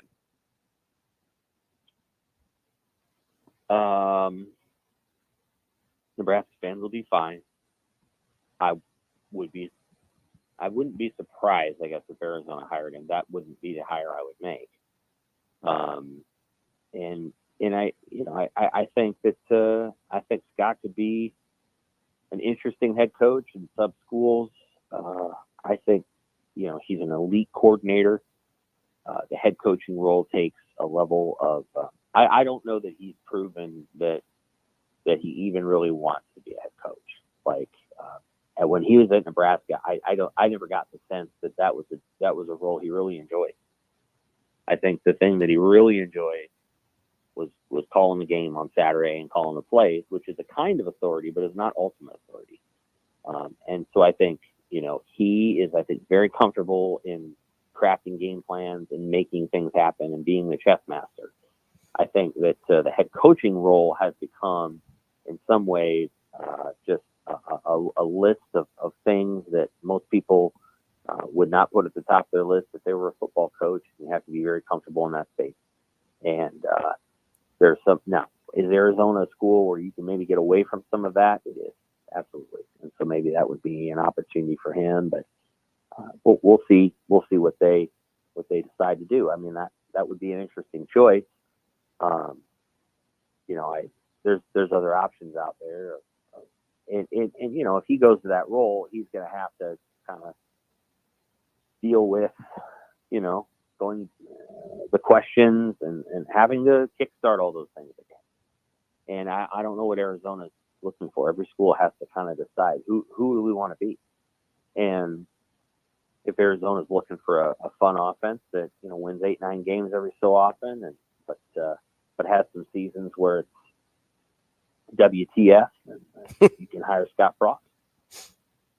I'm just being honest. And not every job's equal, and not everybody can do the same thing at the same place. That's really important. There are teams in college football that should run the triple option, and they refuse to do it because they harbor the delusion that they're going to win a national championship that they're never going to win. And so they refuse to run an offense that would win them 7 to 8 games a year and would get them in bowl games every year, because they're under the delusion that they need to attract players and quarterbacks who want to go to the NFL. Georgia Tech had a perfectly good system with one guy, and they got rid of it. And then they got another guy in there, and he didn't do anything. And the other guy is going to not do much either, because they had the system that fit them, and they just weren't satisfied with the idea of never being able to win a national championship. Well, that's fine. And so, I don't know what Arizona wants. I don't think it's got the national championship kind of coach at that level. But he could, he could score points and he can win you some games. I would compare him to like a Cliff Kingsbury, kind of like that. I don't know that Kingsbury was a great head coach even in the NFL. But he was, he was dynamic and they scored points. And I think Scott can give you all those things. And if that's what you're looking for, I think he can build a really, really good career out there. he belongs somewhere. Probably as a play caller, maybe as a head coach, but you just got to know what you get, and I don't know that that would be what you were getting, a coach that kind of a Dana Holgerson type. That's a good way to put it. Kind of that kind of guy. Sam, we got a few minutes left here. Since the last time we talked to you, I'm pretty sure Nebraska has gotten Isaiah Nair, Jamal Banks, Dante Dowdell, and the linebacker Thompson, not to mention Micah Mazuka, the offensive lineman as well. How impressed have you been with the ability for Nebraska and Coach Rule to upgrade positions of need and do so in a pretty surgical manner in the transfer portal? Yeah, I mean, they're going to work really hard, and that is a hard-working group of football coaches, and they do a hell of a job of mining, data and working their relationships. And so Micah Mazuka was some guy from way back that they kind of knew that they had recruited a long time ago. Didn't get him last year. They did get him this time.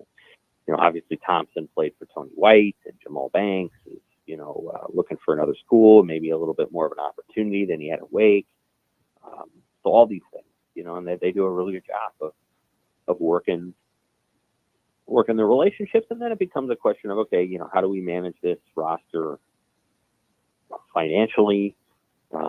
Obviously there's going to be some NIL deals out there that are being executed that maybe in lieu of a scholarship or things like that. And so I think they've done a pretty good job of building it. And I think the thing that they've done the best of is retaining.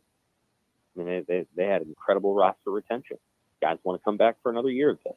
And I think that speaks well to the culture that they're building there. And we'll, so the additions, I think a couple of them will probably be starters, and that's going to be positive. But I think they've done. Nebraska always wins the offseason, right? They do a good job of that. Matt Rule does a good job of that. Now it's just the long. Now we wait for what the coaching option is going to be at quarterback. If they're going to keep it the same way or they're going to change it, and then we got a long way till spring football. It's going to be 2 months basically from today, so it's a long wait. There's going to be a lot of talk season before spring football because I think they're waiting until after the break. Sam, the two things Nebraska football does best, the off season and talk season. That's what we do. Yeah. That was a very disappointed yep. Sam's hey, who knows? Maybe they'll play better during football season one of these days as well. Sam, I think they will. I think it's coming. I do too. I really do. We'll see. It's Sam McKewon from the Omaha World-Herald. Sam, we appreciate your time. As always, we'll talk to you next week. Take care. Thanks, Sam. That's Sam McKewon from the Omaha World-Herald on the War Horse Sportsbook Hotline. With the question you asked about Frost to Sam there, it brought up something in my mind. The wheels were going? The wheels were turning a little bit. Something I want to ask you. Also, Peter King with some interesting thoughts on what might be happening in Dallas coming up next year on Hurrdat Sports Radio.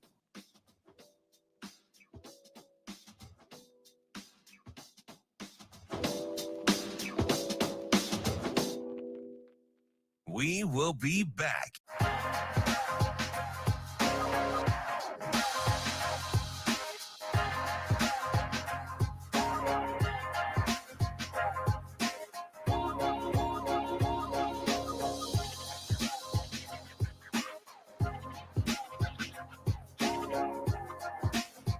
Play home playoff.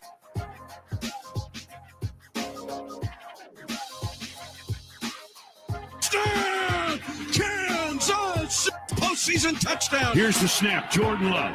And the Packers lead it 20-0. Just express the reality where we are. I mean, this is a hurtful loss. Packers lead it 20-0. And just express the reality where we are. I mean, this is a hurtful loss. We put ourselves in position to play a home playoff game. We had a great opportunity. Felt really good about the week of preparation. Thought we matched up well. We clearly picked the wrong day to have a bad day. This is a hurtful loss. We put foot to the end zone. Clyde Edwards.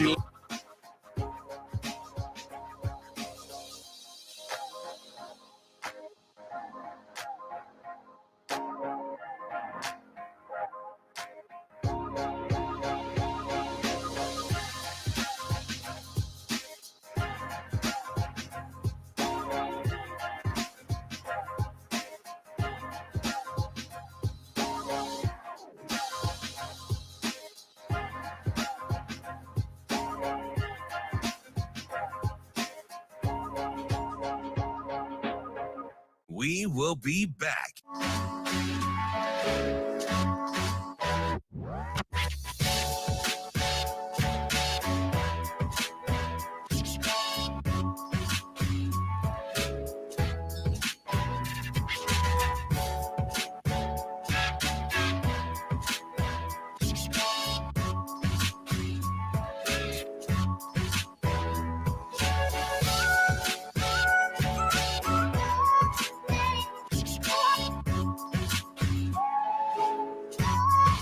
Nothing. Just express the reality. First lead it 20-0.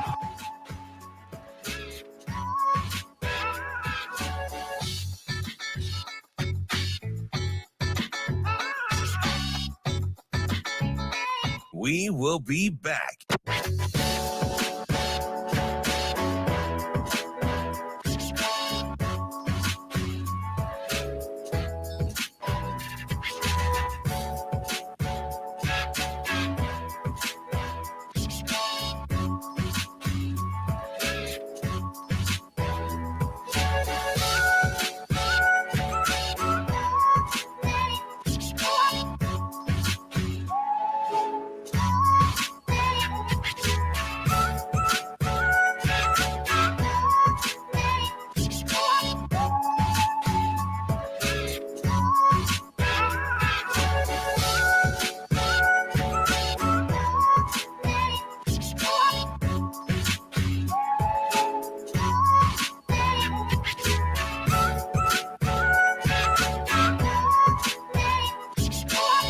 We will be back.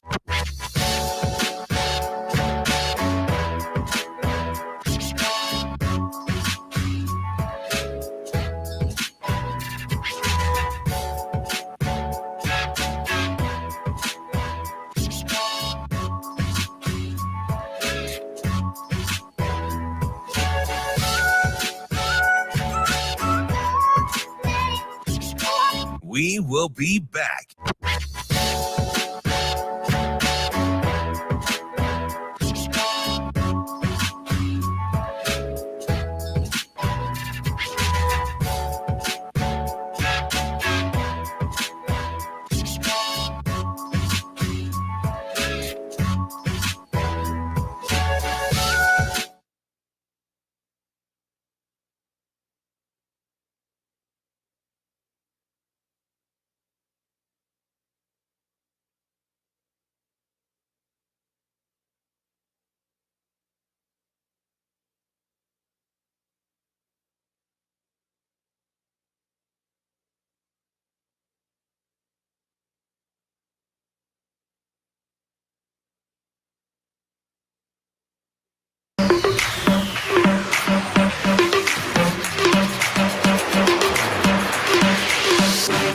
You're listening to Hurrdat Sports Radio.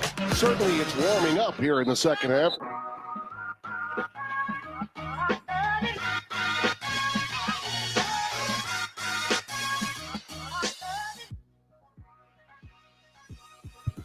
We're halfway through the show here on Hurrdat Sports Radio on AM 590 ESPN Omaha, ESPN Tri-Cities. We are live on Twitter, Facebook, and YouTube as well. You can give us a call on the Warhorse Sportsbook hotline, 888-638-4876. I'm Ravi Lulla. Andrew Rogers here with me. And might I add this in, Shane, it is not warming up. Certainly it's warming up here in the second half. It's still -5 outside. It's reasonably warm in the Hurrdat Sports Bar and Grill. Yeah, we're okay here. Yeah, we're doing okay. It's -21 outside. That's the feels like temperature, I should say. Yeah, it's a balmy -5 air temperature. How dare you? You asked a question of Sam about Scott Frost and the Nebraska fans. And it's kind of something that I had been kicking around in my head a little bit, but hadn't really been able to put words to. And I think I finally kind of got what I was trying to ask here. And I think what I'm wondering, and it kind of, there was sort of a weird amalgamation of several things that came together. You know, we were talking about with Sam how his wife hates Bill Belichick and she's a Browns fan. I'm like, well, is it because he was not good with the Browns or not that good with the Browns and he was really good with the Patriots? Like, what is it? And then, you asked the question about Scott Frost, and the wheel started turning a little bit here. And I found myself wondering, would Nebraska fans be salty if Scott Frost ended up being successful somewhere else as a head coach? As an offensive coordinator, I don't think they would be. I think they'd just be like, he's better as a coordinator. See, we told you. Yeah, we told you he's not a good head coach. He's a good coordinator. Just head coach wasn't cut out for him. I even think they'd be okay if he was at a Group of 5 school. Like most Husker fans, even in the moment, rooted for Frank Solich at Ohio. They're like, maybe the Nebraska job was too big for him, even though he's the best Nebraska coach in the last 25 years. You wonder if Frost went to a Group of 5 school the way Solich did, I think Nebraska fans would root for him at a Group of 5 school. Be like, great Group of 5 coach. The big time just isn't cut out for him. But if he went to a Power 5 school, Arizona is going to be in the Big 12 next year. I wonder if Nebraska fans would be salty if he's successful. They would. Absolutely. Well, and so I wonder, here's where I went after that, though, is how much does it depend on how good Matt Rule is here? Because if Matt Rule's awesome, like if Nebraska's ranked next year, we talked about this on Friday, right? I said, man, you said 3 years, I said maybe 2, that maybe they're talking about the college football playoff in year 2 of 3 of Dylan Raiola, right? If that's where Nebraska's at 2 or 3 years from now, it makes it a lot easier to root for Scott Frost. If Nebraska's still struggling, I think a lot of because I think a lot of people separate coach and player now. Sure. And so Scott Frost is the player, you remember the good times that he brought to Nebraska, but as the coach, you only remember the bad. So if he's good again as a coach, and you know that you had to suffer through those 4 or 5 years of Scott Frost to then watch him do it at another school, and it looks easy for him, it will be it'll leave a bad taste in people's mouth. Yeah, I think that's where I landed, but I do think how good Nebraska is will impact how people feel about Scott Frost. Maybe. I don't know, though, because, yes, if Nebraska's good, fantastic, I'm cool with that. It makes it easier. But if I change the channel when Nebraska's not on and I see Arizona's beating up on Oklahoma State 24-7 and it's in the third quarter, I'm going to be like, where was this? Yeah, you just happened to figure it out now. That would still be my reaction, despite Nebraska taking down Wisconsin at 11 o'clock, 45-3. So you're not on. You don't think Nebraska fans would root for him? No, hard no. I think it depends on how good Nebraska is. So I think there's some I probably, because of what I know about how some of his time was spent here, I would have a hard time ever rooting for him. I think there are some Nebraska fans that would root for him if Nebraska. I think most people would want him to suck, because if he sucks, then it's just yep, told you he's not good. So if there was, you guys know how we feel now. So to use some of Sam's terminology that he used before, the hierarchy, is there a hierarchy? Would Scott Frost make it onto a hierarchy of people that you don't like anymore that were with Nebraska? Like Bill Callahan, naughty list. The naughty list. I think Steve Peterson's probably number 1 for most people. I think he is. I think, enemy. Enemy of the state. Like Will Smith and Gene Hackman. No. You ever watch that movie? No. It's a good movie. You should check it. It's 1998, or it's an early Will Smith movie. It's a solid movie. It's really good. And I'm a Will Smith fan. Yeah, you should. It's probably one of his best ones. Yeah, it is. It's a different role for him, but it was good. No, I think Public Enemy. That's what I think Steve Peterson's Public Enemy number 1 for pretty much all Nebraska fans. I don't know where Scott Frost lands on that list. I don't really think about Bill Callahan that way. I know some people probably do, but after, it's been over 15 years since he was fired now. And I don't know, I never really had bad feelings about Bill Callahan. I think he was a bad fit, and I blame Steve Peterson for it. I don't really blame Bill Callahan for, taking a job. And he did have the 1 good year, or 2 good years. Yeah, he had 2 good years in the middle. He had a bad first year, bad last year, but he had a couple good years in the middle, which is more than you can say about, again, Scott Frost. So I think Scott Frost is higher on my on my bleep list than Bill Callahan would be. But Steve Peterson is definitely number one. I think easy. I'm not sure there's a lot of people that would argue with that. What was Bill Callahan's bowl record at Nebraska? I don't know. Did he win it? Was he 1-1? Did he? He was 1-1. Yeah, he won the first bowl game, lost the second bowl game. You know, something like that I think about too when people talk about successful coaches, because I don't know if it was Thursday or Friday. We spoke about Bill O'Brien. I think it was Thursday. Yeah. And you were like, go back and look at his years because he was actually like successful. He was better than you think he is. But then you have to also think about, like, at the very end, like, where did they end their season? They ended their season the same way that the Bears ended every other season, in a loss. Not a Super Bowl win, but a loss, and especially like a first-round playoff loss. Like, that was Bill O'Brien's bread and butter. It was, hey, we'll be okay during the regular season. Actually, we'll be pretty good in the regular season, and then we'll lose in the first round of the playoffs. At what point do you just say, like, he's not a good coach because of those things? Because that's kind of how people are starting to think about Mike McCarthy. Mike McCarthy is a great regular season head coach. Now you play the bummy Commanders. Yeah. You play an Eagles team that was started off the season 10-1 and then happened to fall out of first place. Yeah. And then you also Giants. Take a Giants team that's been bummy for years now. So at what point do you say 12-5 or 11-5, whatever they were, it means nothing when you just get bounced in the first round of the playoffs? Yeah, so I mean, I think that's where you talk about like tiers of coaches, right? Like, I think Mike McCarthy is a pretty good football coach, and that's all. Like, he's a pretty good football coach. But how hard is it to beat those teams? Like, anybody can beat those teams in the regular season. They play them 6 times. It's not just those teams, though. I mean, he was consistently good. He was a consistently good regular season coach in Green Bay.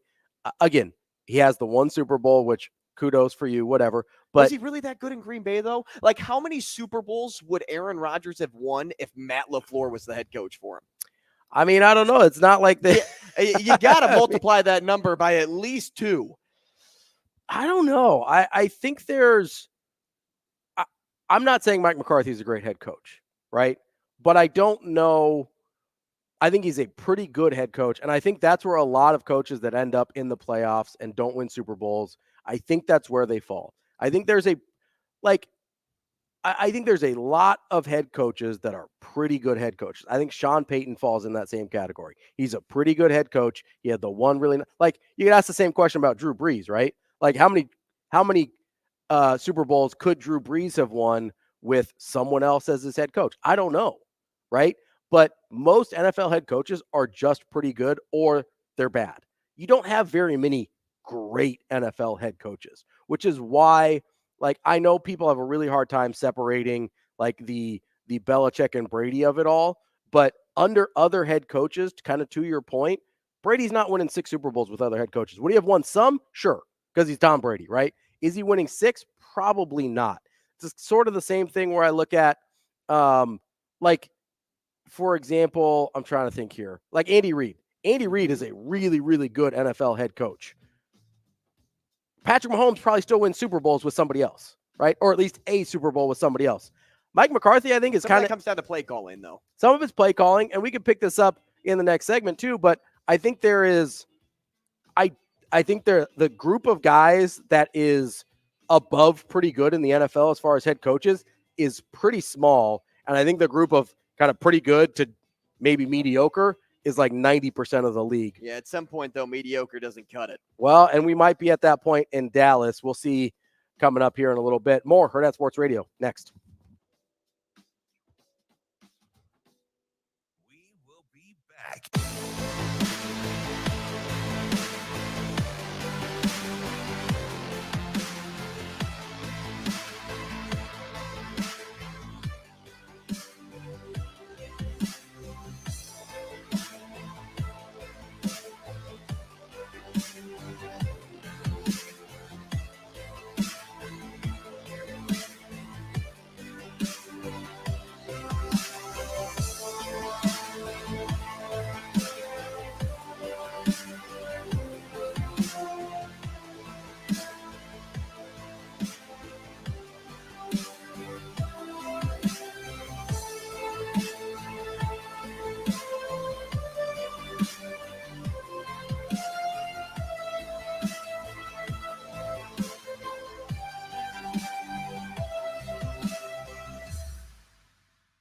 We will be back.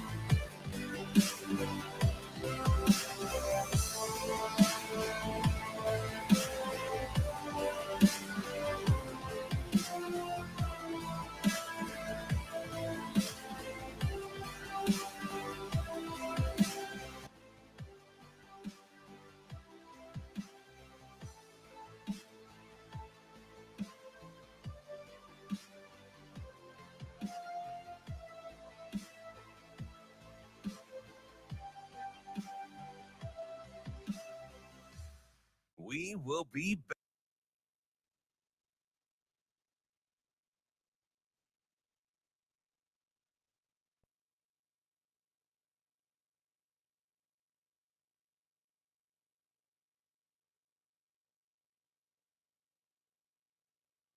We will be back.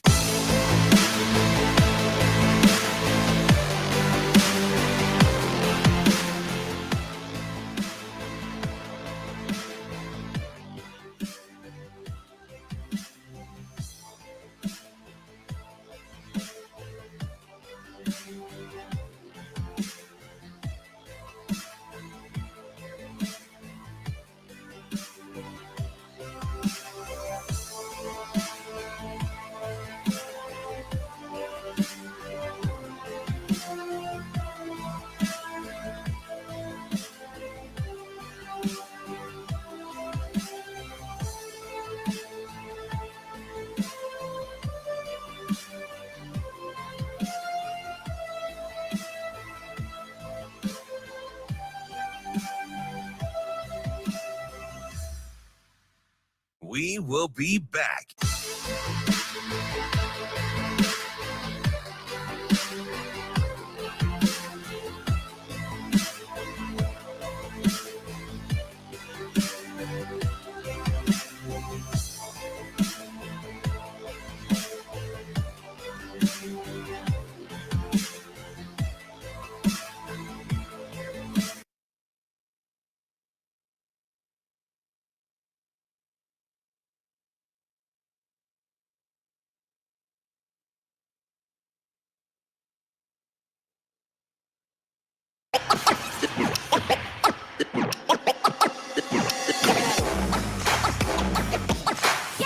You're listening to Hurrdat Sports Radio.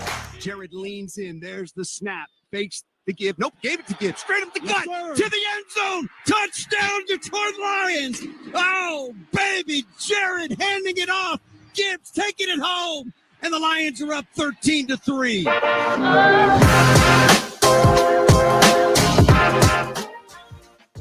Wrapping up hour number 2 here on Hurrdat Sports Radio. Using your seatbelt saves lives and prevents injuries, but only if it's properly worn. Make it click.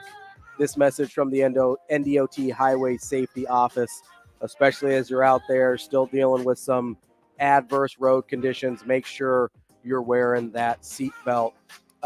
We were talking about the Dallas Cowboys job in the last segment, and nothing has come down. By the way, not to interrupt you, do you know what team the Detroit Lions beat 32 years ago? Dallas Cowboys. Yes. How awesome is that? It was Dallas's worst playoff loss ever. Worst playoff loss ever, but that was the 32 game years ago. Yep. That was the game that propelled them to win. They lost by 32. 19 Super Bowls after that. So well, yesterday's game should have been the worst loss. It was Green Bay just kind of let them come back. They did take their foot off the gas pretty aggressively there. But we were talking about that Dallas Cowboys game, and listen, I'd be kind of surprised if Mike McCarthy survives this. We don't have any news yet as of the 8:45 mark here this morning. But Peter King was mentioning earlier, and I don't think this is reported. I think this is just him speculating. So I want to make that clear. But Peter King has said that if they do end up firing Mike McCarthy, he thinks they will go hard after Bill Belichick. And I mean, I made a joke on Twitter about it last night. It wouldn't surprise. I mean, it was tongue in cheek. It wouldn't surprise me if they go after Bill Belichick. They've got a lot of the roster in place. I don't know if Dak is one of those. I don't know if Dak's a Super Bowl guy or not. I don't know. Probably not. I think he's a really nice, great regular season quarterback. Yeah, he's a lot like coaches. I think there's a lot of pretty good quarterbacks. I think there's a lot of pretty good coaches, and there's a very few number of guys that are in that next group. Now, we've seen, you were talking about Doug Peterson in the break. We've seen some guys win Super Bowls with just pretty good quarterbacks, right? Mm-hmm. John Harbaugh won one with Joe Flacco. Tom Coughlin won 2 with Eli Manning. Both of those guys, pretty good quarterbacks. I don't think they elevate to that next group of great quarterbacks. Dak Prescott probably in a similar group there. He's probably more Kirk Cousins than he is Patrick Mahomes, but that's a pretty good quarterback. So it's not impossible to win one with a pretty good quarterback, but everything else has to fall in line. Another guy that's won one with, I think, what's ended up being just a pretty good quarterback is Russell Wilson and Pete Carroll. Real fast. Do you think Eli Manning's just a pretty good quarterback? Yeah, absolutely. I think he's. You don't think he can upgrade from pretty good to elite status? Absolutely not. He had 2 elite playoff runs, which is an outlier for a guy, but like his numbers historically are pretty good. He's not. I don't think he's that next level. For like the years that he played football for, though, like, yeah, he fell in like the 3,000 marks for passing yards, but he has 1, 2, 3, 4, 5, 6, 7 4,000-yard or more seasons. Look at the picks, though, man. Look at all those. And I'm with you. I mean, one of those pick seasons was 27. I'm with you. That's a big number. Yeah. I'm with you. But he didn't take care of the football. He's kind of middle-ish for interceptions the rest of the way there. Like 9, 10, 14, 15. I mean, 14 and 15 is a pretty big number. Like averaging an interception a game is a pretty big number. I don't think Eli Manning elevates above pretty good status. I think he is a pretty good quarterback that had a couple really good playoff runs. Okay, continue. I don't want to get you off your point. No, Russell Wilson, you said. Yeah, so I think Pete Carroll, another guy that won a Super Bowl with just a pretty good quarterback in Russell Wilson, and that's kind of how he had stretches of his career where maybe he was better than that, but his overall career, probably just a pretty good quarterback. But I bring up Pete Carroll because for all the talk that we've heard about Bill Belichick, and DB mentioned this on Twitter, and I thought it was a good point, we haven't heard a ton about what Pete Carroll's next stop might be. I know people assumed he was going to take a front office job with the Seahawks, but he hasn't actually come out and said that. And you wonder, is Pete Carroll maybe a better fit for some of the open jobs than Bill Belichick might be? Like in Atlanta, for instance, really young roster. Yeah, they need to find a quarterback, but he's got a history of kind of develop. I mean, he got more out of Geno Smith than anybody ever has. Early on, Russell Wilson, he turned him into, pretty good Super Bowl winning quarterback. And you wonder if there's certain situations where Pete Carroll is a better option than Bill Belichick would be. Well, at least today, you also have to take into account where New England was with Bill Belichick when he parted ways and where the Seahawks were with Pete Carroll. Seattle was better. Parted ways. Seattle was much better as a team. So you have to really think about those things too, that Pete Carroll kind of after his Super Bowl is like, yeah, they fell off, but he was building back up to something. He was able to retool in a way that I was really impressed with. And that's because most people thought they were going to be terrible. And that's what I think teams will be looking at more than just the name Bill Belichick. Because Pete Carroll, I mean, that name carries enough significance to match up with Bill. Like Bill may have the edge just because of, the amount of Super Bowls and his long tenure in New England. But you talk about a guy that, went from the college ranks and won in college to the NFL ranks and won in the NFL, and also knows how to fall off and win again. That's Pete Carroll. Like the New England just keeps falling off. Yeah. It's not like they've come back and are a borderline playoff team. Yeah, they're in bad shape. They're just completely tumbling down the hill. So Pete Carroll should be, in my opinion, the more enticing option for some of the teams that have head coaching vacancies. I would feel better about most team if I was a team with an open position, even though Bill Belichick's a better career head coach. And just from, I mean, you can't compete with 6 Super Bowls. Like you just can't, right? But I would feel better at this point if I was hiring a head coach. I would probably feel better about hiring Pete Carroll than I would Bill Belichick because of what you just mentioned. His ability to kind of retool things in Seattle is really impressive. He is, and here's the other thing with Pete Carroll and Bill Belichick. I don't think you have to give Pete Carroll as much control over your franchise as you do Bill Belichick. It seems like, even though he was kind of saying some of the things at the end of his tenure there in New England about maybe being willing to give up some control, I mean, there's been a GM in Seattle. I know Pete Carroll has influence over what happened there in terms of some drafting and stuff, but Bill Belichick ran that entire franchise in New England. He was the dude. I think Pete Carroll is more okay with being just a football coach and not being, final say in personnel decisions. Obviously, he wants a say. Every head coach does. But I don't think he's gonna, kick the scouting department out of the draft room and be like, hey, no, I got this from here, right? Which is the reports of what Bill Belichick was doing the last handful of years in New England. So you get a guy who's highly successful, currently in the last few years, more successful than Bill Belichick, and you don't have to hand every key over in the building to Pete Carroll because you can still run your scouting and GM operations the way you want to. I may feel better about hiring Pete Carroll than I would Bill Belichick. Something else I think about too is I'm trying to connect another scenario in my head. Say Nick Saban was tailing off at the end of his career. Sure. Okay. They weren't competing in the college football playoff. They weren't even in a bowl game. Okay. Mm-hmm. He had 2 or 3 seasons that were just oh my gosh, what happened? More like the end of the Bobby Bowden era at Florida State. And then you have a guy like Kalen DeBoer, right? That's on the up and up, that's kind of producing something. And maybe that's too high of an example to compare to Pete Carroll, but who would you rather have? Would you rather have the guy that has 6 national championships, but the team that he was coaching is in poor shape, but he still wants to be a coach somewhere? Or do you want somebody that, maybe won, let's say one, I'm trying to grab a good example here. I don't want to say like Dabo Sweeney because they've been tailing off. I don't think they've actually come back up on that curve. DeBoer's probably the best example. I mean, they didn't win one, but he was in one. He's still on the upswing of his career. So who would you rather have? Would you rather have the guy that's on the up and up, or would you rather have the guy with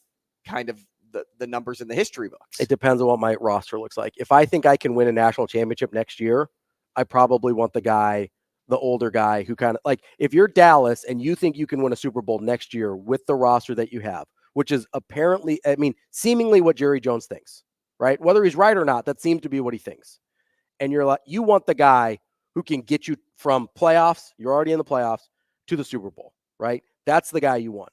If you're a place like Atlanta and you're trying to build, you're trying to figure some things out still, you like a lot of your pieces, but you're not talking Super Bowl next year. You're talking maybe 2-3 years down the line, we're in an NFC title game. Wasn't this the year for Dallas to win the Super Bowl, if there was any right, year? Yeah, and that's kind of the point, right? Is if you're Dallas and you're saying, hey, I need a Super Bowl, then you probably go with the guy, even though he's tailing off a little bit, that has the history of being able to take teams to that level. If you're kind of trying to build a longer-term solution, I think you grab the guy that's on his way up. It makes sense in different situations for each guy. I think Dallas makes sense for either a Pete Carroll or a Bill Belichick. Probably not as much for, I'm trying to think of a young guy that's looking at getting looks at jobs right now. Like a few years back, Dallas wouldn't make as much sense for a Mike McDaniel, right? Or when the Lions hired Dan Campbell.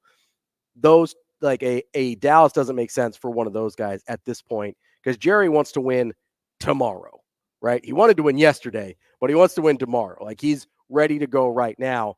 I don't think you can go into it with a guy that probably is going to have a little, no matter how good you are, there's a little bit of a learning curve as you become a head coach. There just is, right? And we saw it with Nathaniel Hackett. You never figure out the learning curve. And some guys, it's okay, I'd be better next year than I am this year. I don't think Jerry Jones wants to wait the year. One quick thing before talk to Jason Cole coming up next. To the last hour. Dan Quinn can no longer be the hot commodity on the market. He can't. Probably after not. the embarrassing showing by that defense last night. He can no longer be the one that everybody's clamoring for to be their next head coach, right? The only thing I thought of, if he had already accepted a job, and that's why it looked like it did. We've seen that before. That defense is way too good to allow an amateur quarterback and an amateur team to put 48 points on you. Jason Cole coming up next. We will be back.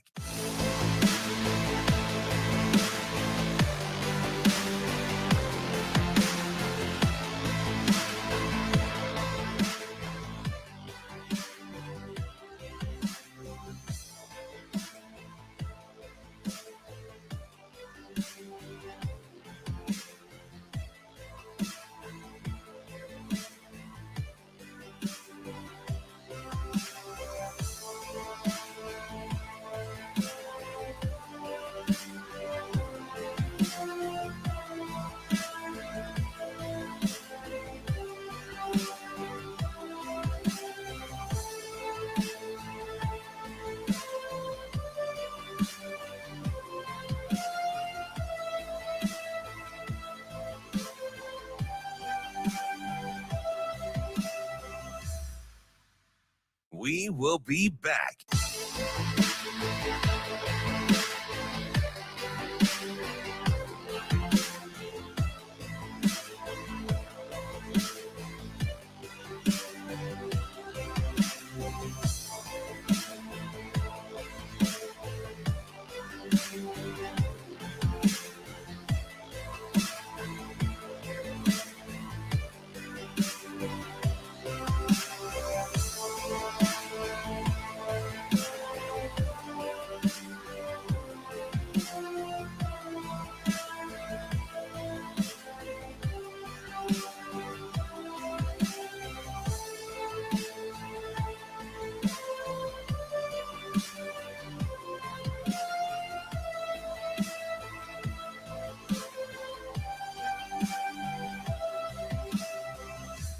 We will be back.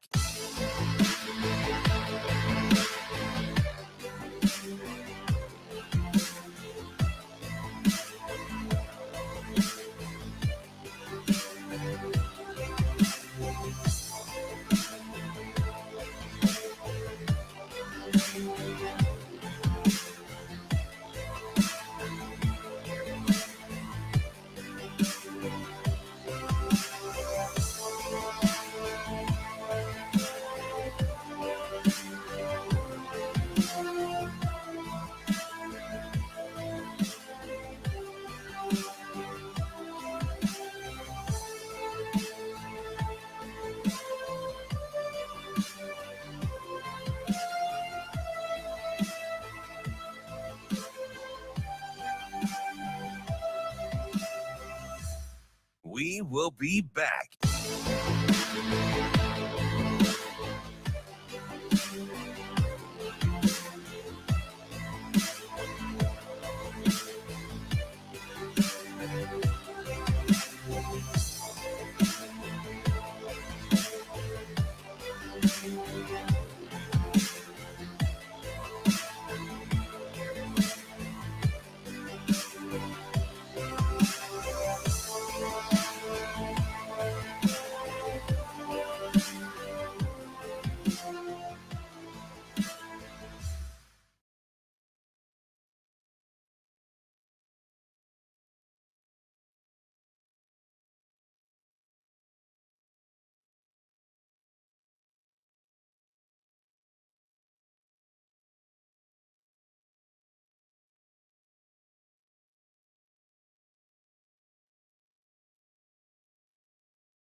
Welcome to Hurrdat Sports Radio. Clyde Edwards-Helaire is in the game now, running back. They fake to him. Mahomes throws right side. Caught Rice at the 5, angling right. Touchdown! Kansas City rookie Rashi Rice, his first postseason touchdown. Here's the snap. Jordan Love looks downfield, throws off the back foot to the end zone. Yes. Touchdown! Don Tavian Wicks on the post, and the Packers lead it 20-0. Kicking off hour number 3 here on Hurrdat Sports Radio on AM 590, ESPN Omaha, ESPN Tri-Cities, and for this third hour. We are on KFOR in Lincoln as well. We are brought to you by our friends at Dyer Law. I know it's been crazy out there on the roads the last few days. If you've been hurt in a personal injury accident, you can count on the Dyer Law team to provide you with a helping hand when you need it, no matter what you're dealing with. Call the Dyer Law team at 402-393-7529 or visit dyer.law to chat with trusted professionals about your personal injury claim. That's DYER.law. Joining us now on the Warhorse Sportsbook hotline is Jason Cole. He's an author and a Pro Football Hall of Fame selector. Jason, how are you this morning? I'm great. What's going on? Good morning, man. Not too much, just talking about all these possible NFL head coaching scenarios. But before we ask you some questions about that, want to get to the actual games that we saw over the weekend. Probably, I don't know what the biggest surprise is, but one of the ones that I was probably most surprised by was that Texans-Browns game, just the way it went down. How impressive you been with the combination of C.J. Stroud and DeMeco Ryans in their first years in Houston, turning around what looked like one of the worst franchises in football the last few years, and all of a sudden they're in the divisional round of the playoffs? Well, they didn't look like one of the worst franchises in the league. They were one of the worst franchises in the league. So fair. That's fact. Look, C.J. Stroud has done everything and more than you could ever ask of a rookie quarterback, especially for a guy who most people thought was going to take some developmental time coming out of that Ohio State offense, and which has not produced a litany of great quarterbacks, and based on some of the aptitude tests that he did that said that he wasn't a great processor, he's been a phenomenal processor. Bobby Slowick Jr., the offensive coordinator, has done an amazing job with him as well. DeMeco Ryans has been fantastic.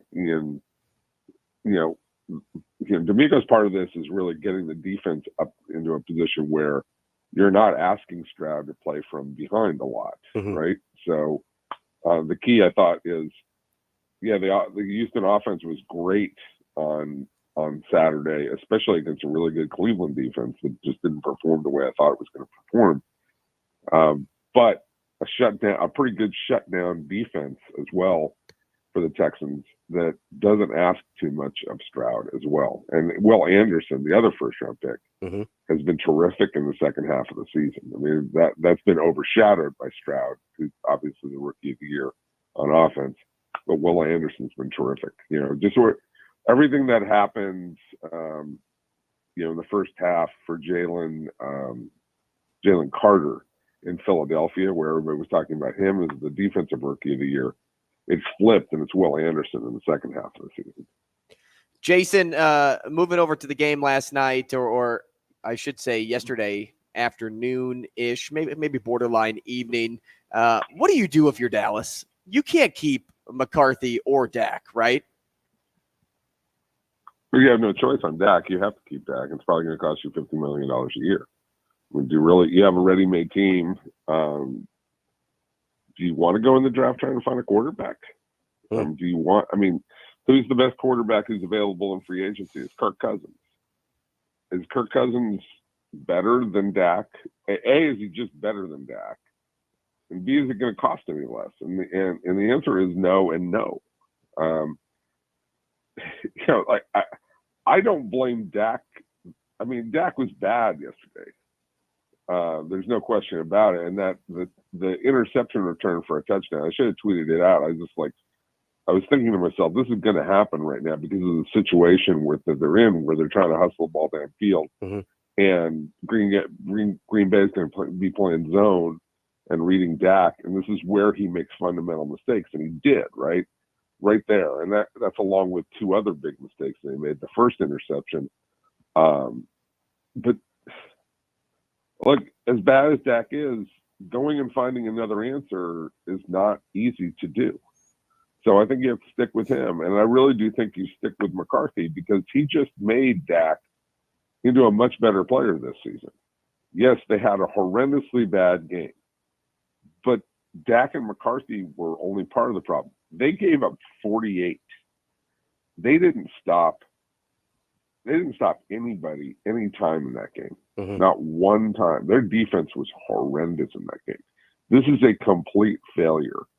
But it's not because they have bad people there.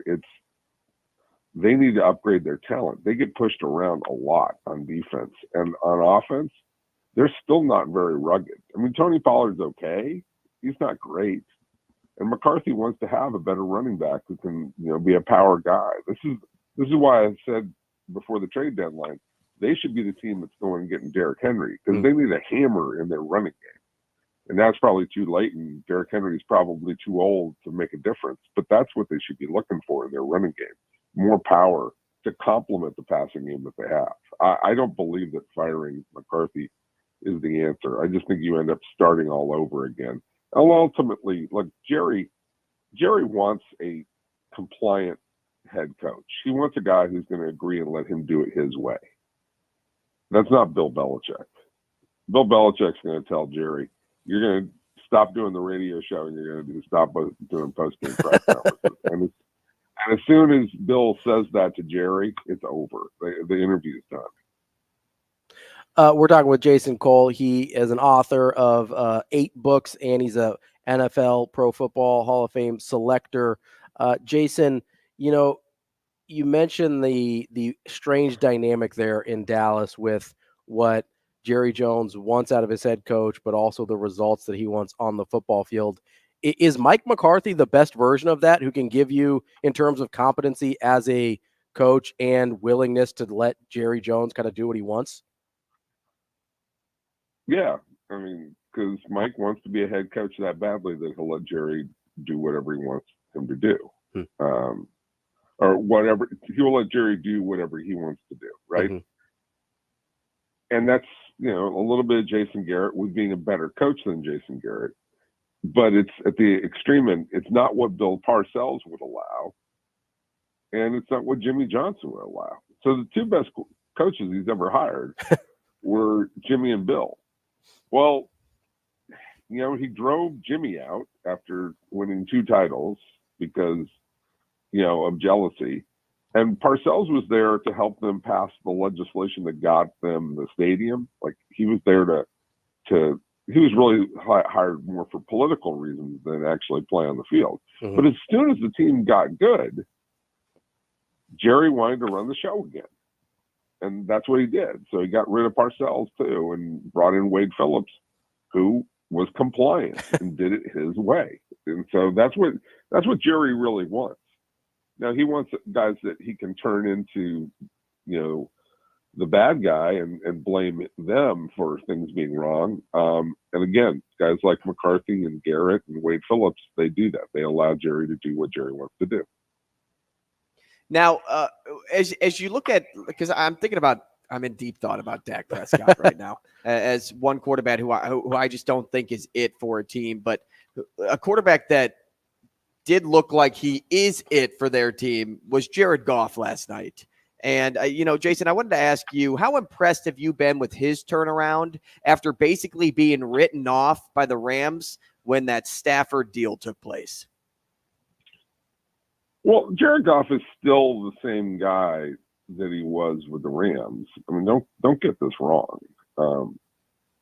He's a play-action quarterback. He requires having a good running game and guys who are dynamic threats so that you get opposing teams to at least step up, not necessarily 8-man boxes all the time, because very few defenses do that anymore unless they're just getting pounded.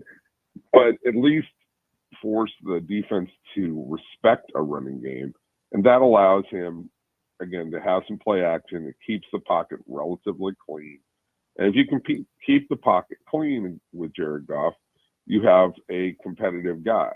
With Stafford, you don't have to have a clean pocket all the time. You see it. He can make some different kinds of throws. He's a different player than Goff. But, to focus on Goff, which is who you asked about, on his best days, he's a better derivation of the guys you talk about, Dak and Cousins and Tua and all those guys. And he's a perfect complement to what Detroit wants to do. And yes, He's capable of taking you to the Super Bowl. He did that with the Rams. He's also the same guy who will have a glitch when he plays, like he did with the Rams in the Super Bowl against New England, where he had a wide open touchdown at the front of the end zone. He waited, I don't know, half a second, a quarter of a second, because he just wasn't sure, and let go of it late. And then by the time the ball got there, it was the back of the end zone. And, McCourty is knocking the ball away.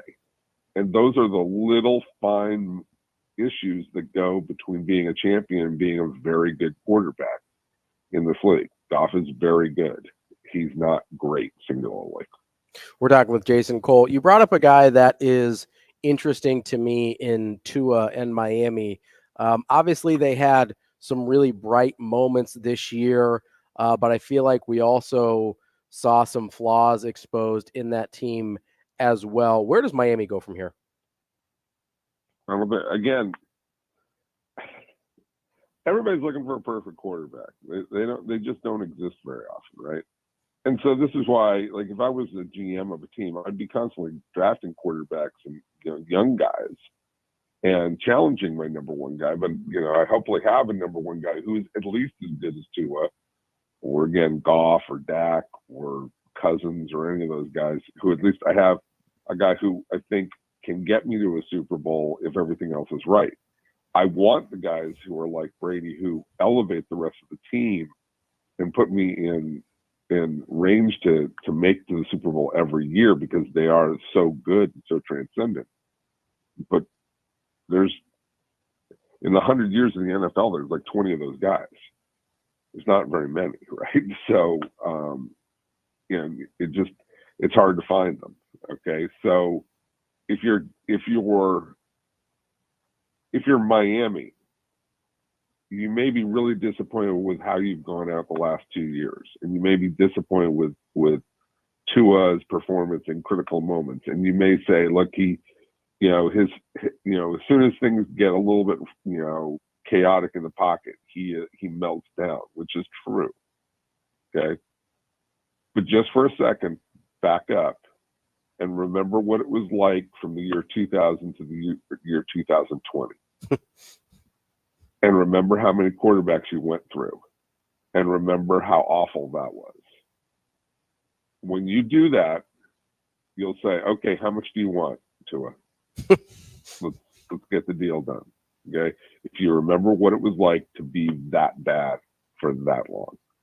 So assuming the Dolphins do keep Tua, they keep McDaniel, they keep, the core of kind of what they've got going on, what steps in your mind can they take to elevate Tua instead of asking Tua to elevate the rest of the roster? I know they had a lot of injuries on defense in that game against the Chiefs, and with the weather conditions, that probably was never going to go their way.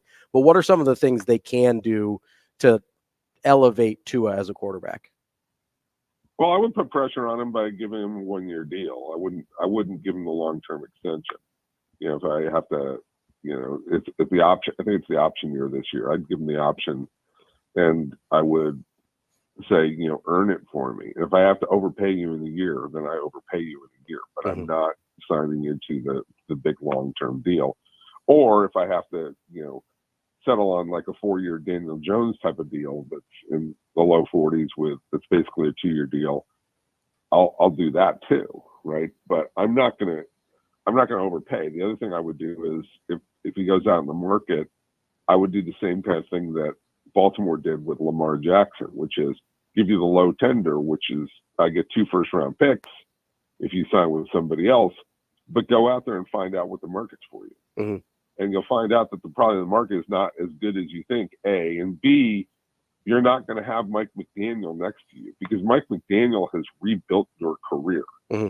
If Tua is smart, he'll look at this and say, I was nowhere for the first 2 years of my career under Brian Flores. I've now had Mike McDaniel, and I'm leading the league in passing yards, and I'm making progress. And I've gone from a quarterback who thinks way too much to one who thinks too much some of the time in erratic moments. And like, that's a huge improvement. And so there's a little psychological game. It's not roster design. It's not, they've got a good roster. They've got good players. Mm-hmm. If they had been healthy, they would have, had a chance to win the division, by beating Buffalo and, hosting a playoff game and probably winning a playoff game.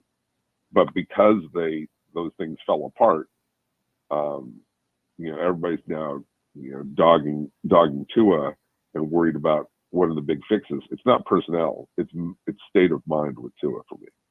Jason, if the Eagles lose tonight to the Bucks, how hot does the seat become for Nick Sirianni, seeing as he would have lost 6 of 7 down the stretch?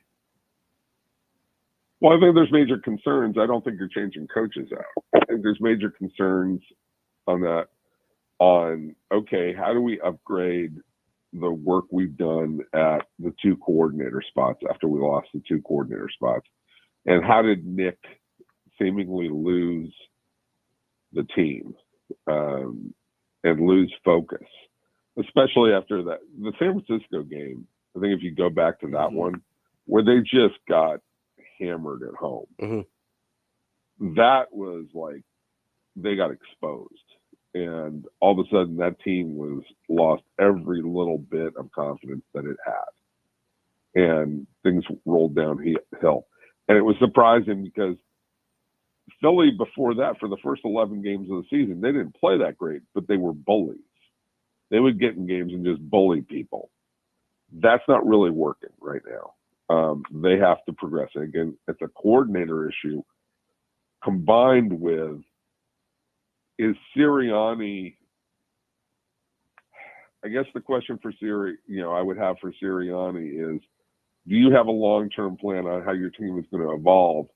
Or are you just going to come out and, mug for the camera like the way you did in the NFC Championship game and act like you're the baddest man on the planet?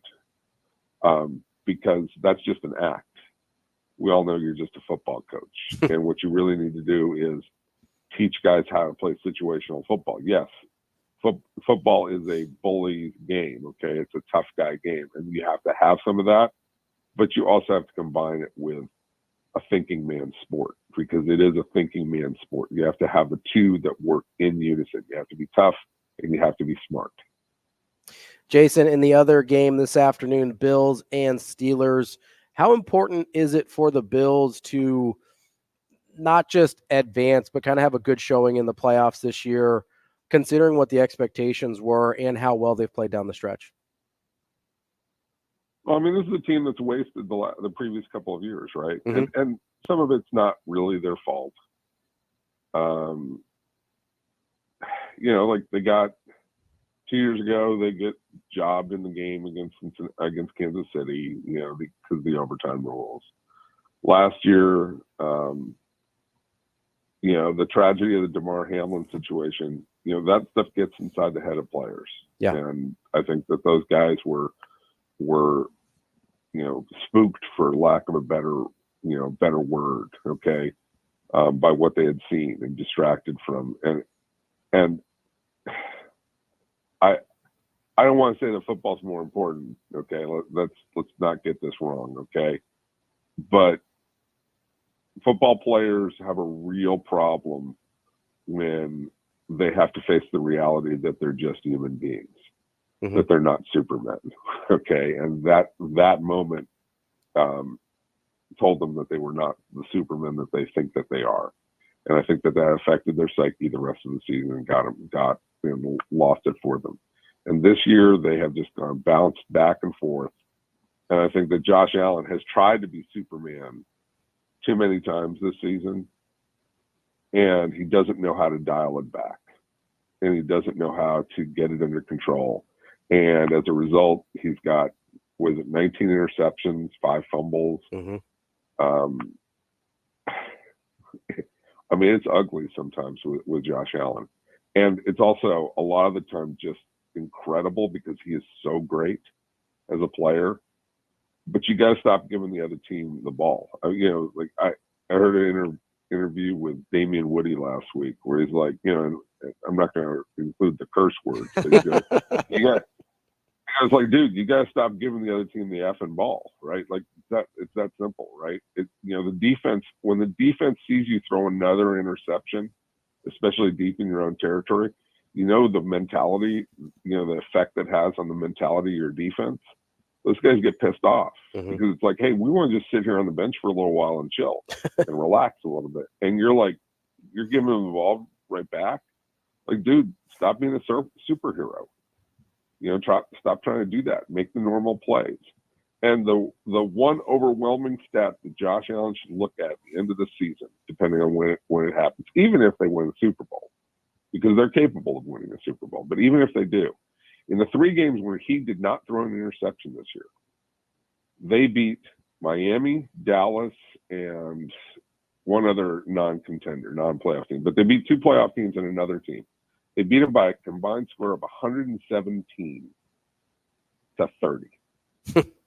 In other words, if you just play clean, your team is so dominant that there's no problem. There's no problem. Just don't give the other team a lot of chances. Don't dishearten your defense by asking them to be on the field all the time. So I'm a big believer in Buffalo, but I see the fatal flaw. And the fatal flaw is that Josh Allen tries to do too much. Jason, got about a minute here. If there was, because you mentioned capability to win the Super Bowl, if there was one team, not a current 1 seed, to win the Super Bowl this year, who is the one you say is most dangerous to watch out for? Well, it's Kansas City, which probably plays well for you guys. Because they've done it, right? They know how to do it. And look, for all the complaining that we did about them during the season and how bad they were playing, it's like, if you just catch the ball, you'd won, 3 more games? Probably. Yeah, probably. Right, like, just catch the ball. I'm not asking you to, do different routes or design a new offense or come up with this or do that or, do some complicated maneuvering. Catch the freaking ball. That's all you got to do. Just catch the ball, right? And I know it's easier said than done, but it's a normal act of the game, right? It's like, just stop making some boneheaded mistakes and you'll be fine. That's Jason Cole. He's an author and a Pro Football Hall of Fame selector. Jason, we appreciate your time as always. We'll catch up again soon. Great stuff, man. Anytime. Be good. Thanks, Jesse. That is Jason Cole. Coming up next here, we're going to play a little game, and we'll call it the War Horse Sportsbook Cleanup. But we're going to play a little game, take a little break here. We're going to clean up our mentals while we I gotta let go of some of my my hatred toward NFL people right now. NFL people? Coming up next, we've got more Hurrdat Sports Radio.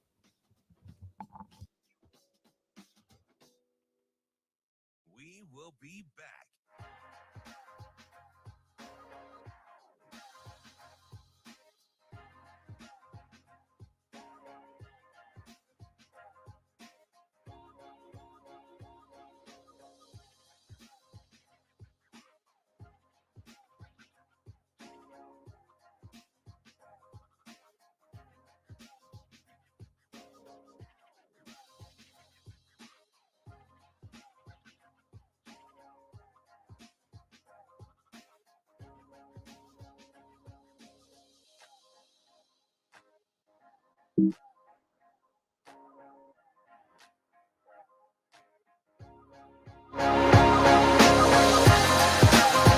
We will be back.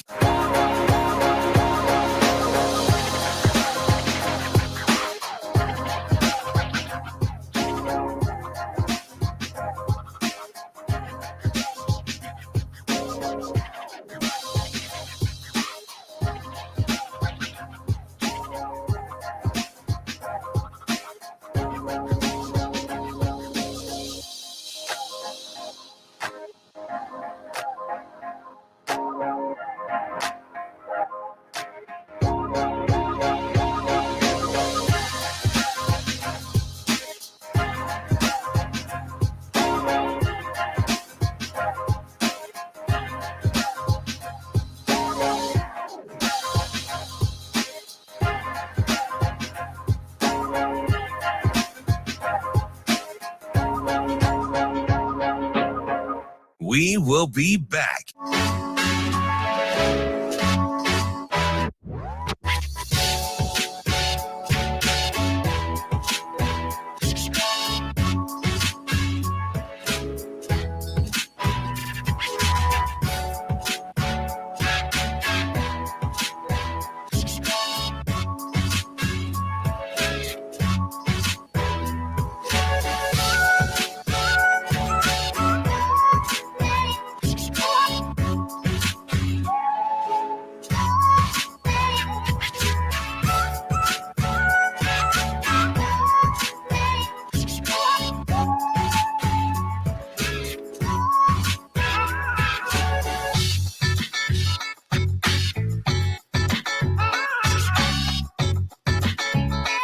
We will be back.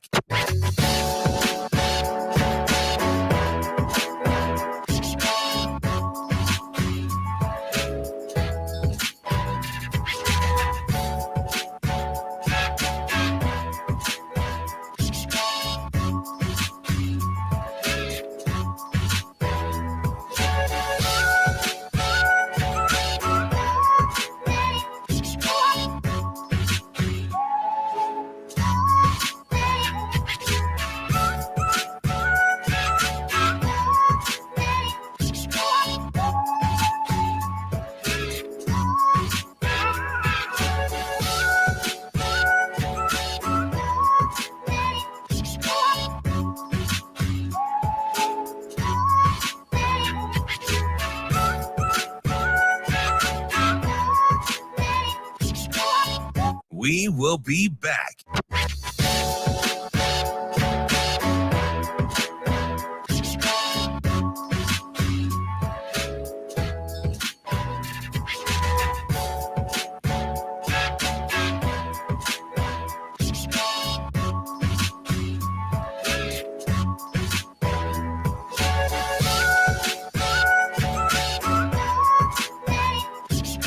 We will be back.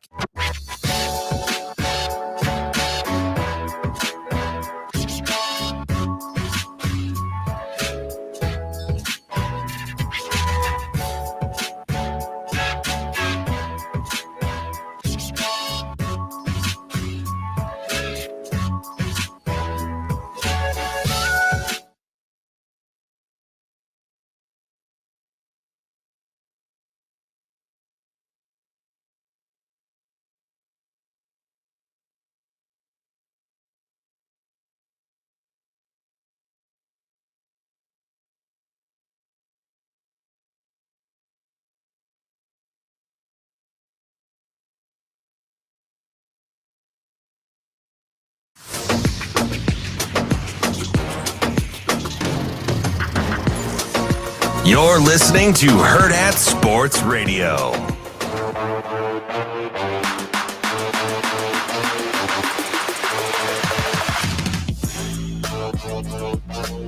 Welcome back to Hurrdat Sports Radio here on AM 590, ESPN Omaha, ESPN Tri-Cities, and KFOR in Lincoln. We are live from the Hurrdat Sports Bar and Grill. I'm Ravi Lulla. Andrew Rogers here with me. Shane Schillerberg producing. And we are here now in the 9 o'clock hour, 9:30. It's time for, usually we'd have your Warhorse Sportsbook Sports cleanup here.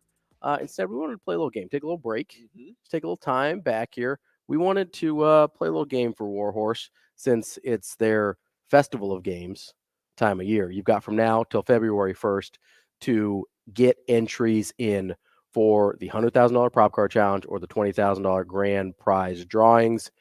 Those entries can be earned at the casino in Lincoln by making $50 sportsbook bets. Every ticket for the sportsbook worth at least $50 gets you an entry into the Festival of Games drawings and the prop card challenge. If you go 25 for 25 in that challenge, you can win $100,000. If you go 0 for 25, you're still eligible for the $20,000 drawing, which is also a bonus there. Make sure you're a rewards member because you will need that to validate your entries. Go to warhorsecasino.com for more details. All right, Andrew, we're going to do baseball today. Baseball Immaculate Grid. Yeah, you didn't tell anybody what we're doing yet. The Immaculate Grid. The Immaculate Grid. We've been talking about doing this for a while. we decided to finally pull the trigger and do our immaculate grid here. We landed on baseball. Right. Shane, how much time do we have left in the segment right now? Can you see that? Yeah, about 8 minutes. 8 minutes. 8 minutes. You need to put a timer on for 7 minutes for us. Okay. And when Ravi says go, we have 7 minutes to solve this immaculate grid. Yes, absolutely. There's going to be some tricky ones in here. Do you want music? You can. Yeah, you can put have a little music underneath background it. music. When he says go, just do everything at the same time. Yeah. Gotcha. Hit the timer, hit the music. I can do that. I can handle that. Here we go. We're going to do the baseball immaculate grid, and we are going to see how good of a score Andrew and I can get here. And we are going, let's go ahead and start. And now, Shano. All right. So the first one is we need a player that has played for both the Atlanta Braves and your St. Louis Cardinals. I got it. Who's your guy? Shelby Miller. Shelby Miller used to pitch for the Cardinals, and then when he got I think he got traded to the Braves. Okay, 3%. That's a good one. All right, Atlanta Braves and Philadelphia Phillies. This one's a little trickier. This is a tough one here. The Phillies and the Braves. I was thinking pitchers. I don't know if any of the Braves ever, the big famous Braves pitchers. Oh, I almost want to say Steve Avery played for the Phillies, but I'm not sure. I don't feel good about it. Yeah, put that one on hold. Braves and Phillies. What about Braves and Cubs? Braves and Cubs. Swanson. Dansby Swanson. Dansby Swanson. Okay, that's a recent one, so this probably will be a fairly popular pick. 14%, not bad. Still a good one. Okay.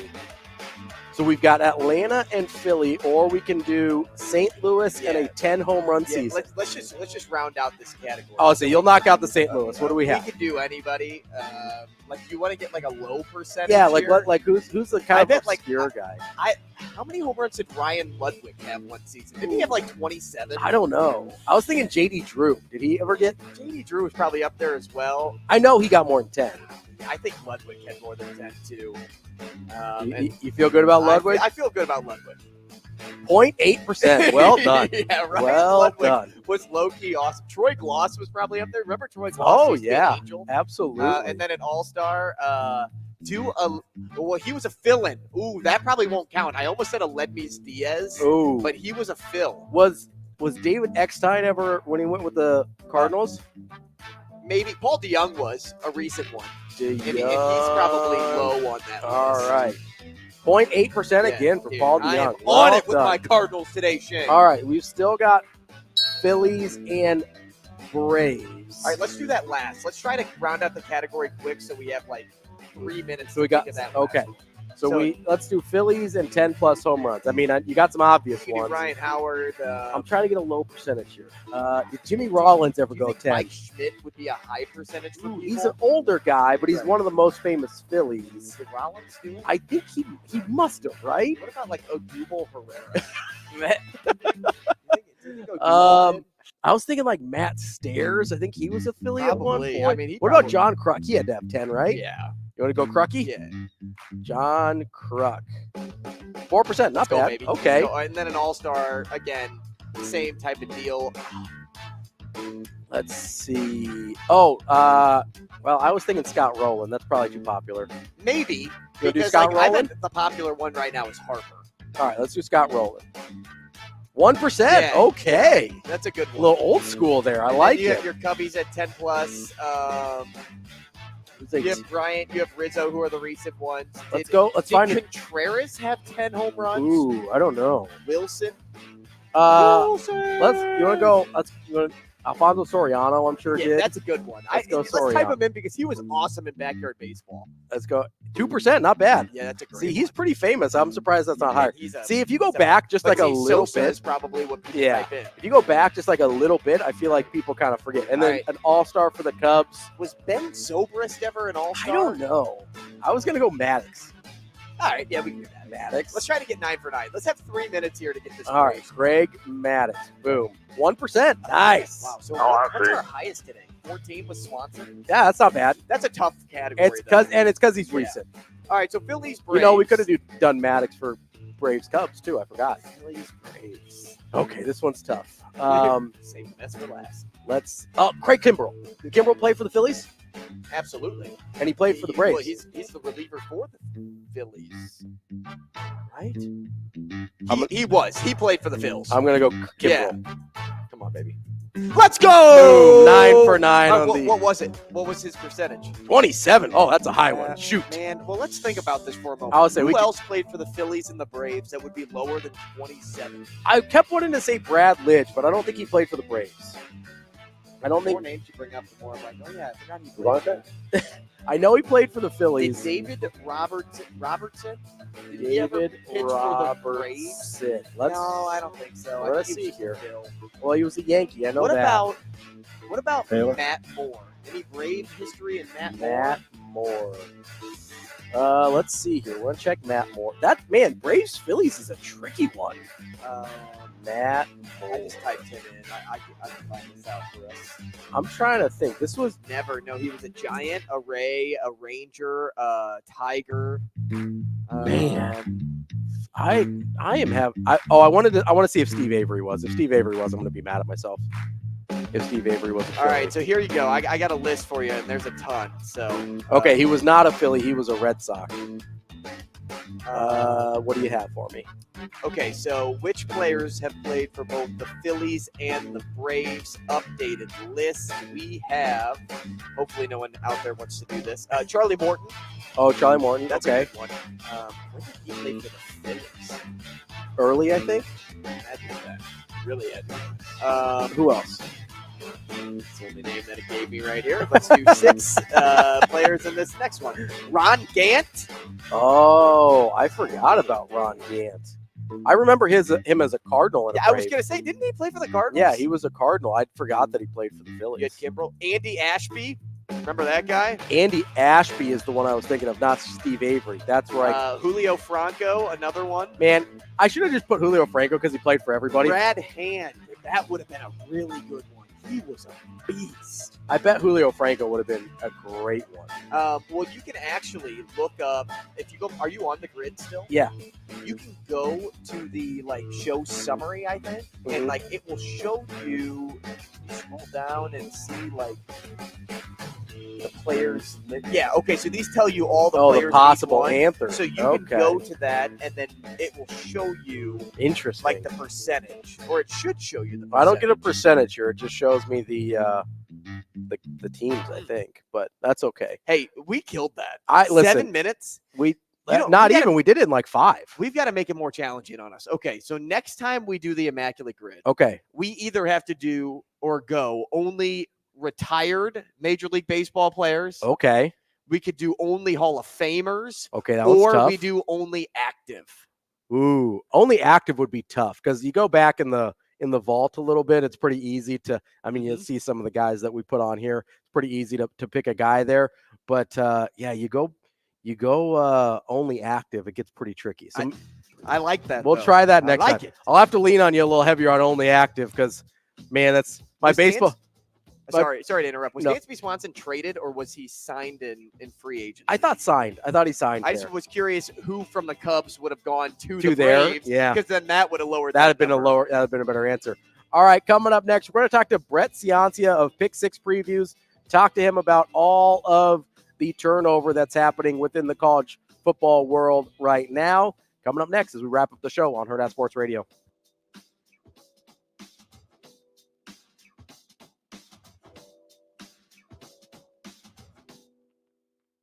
We will be back.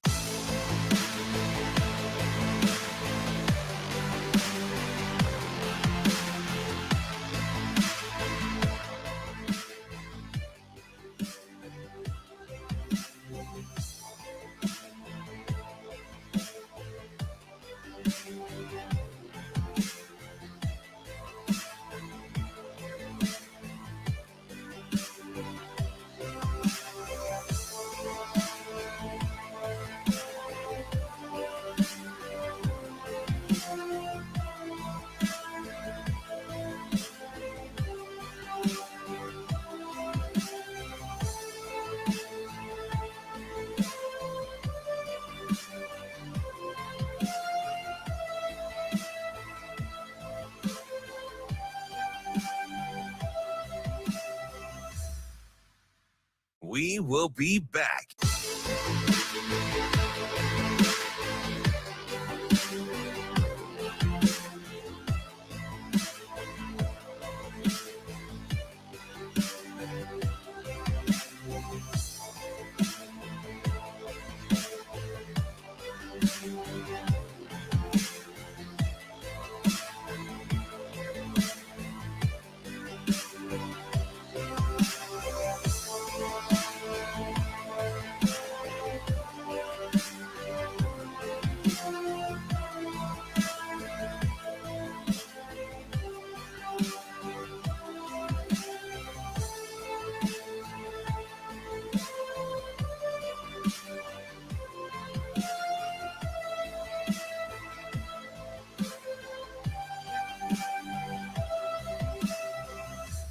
We will be back.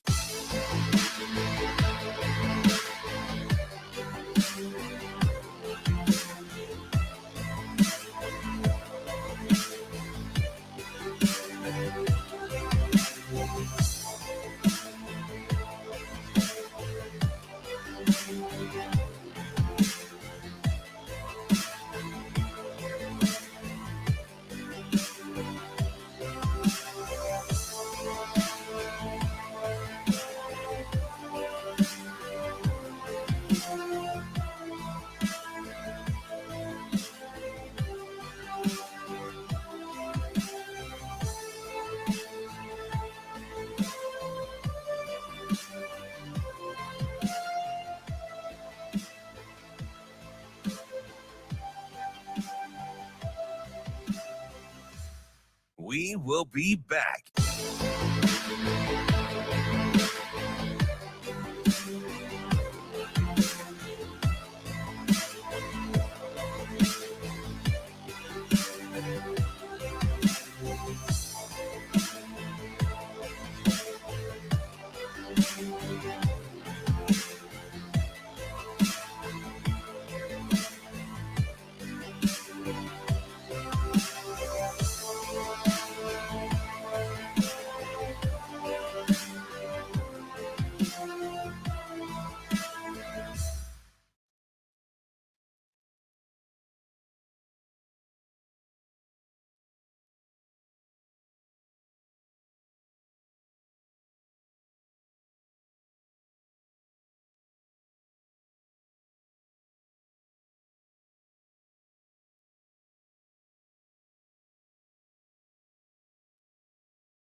Jared leans.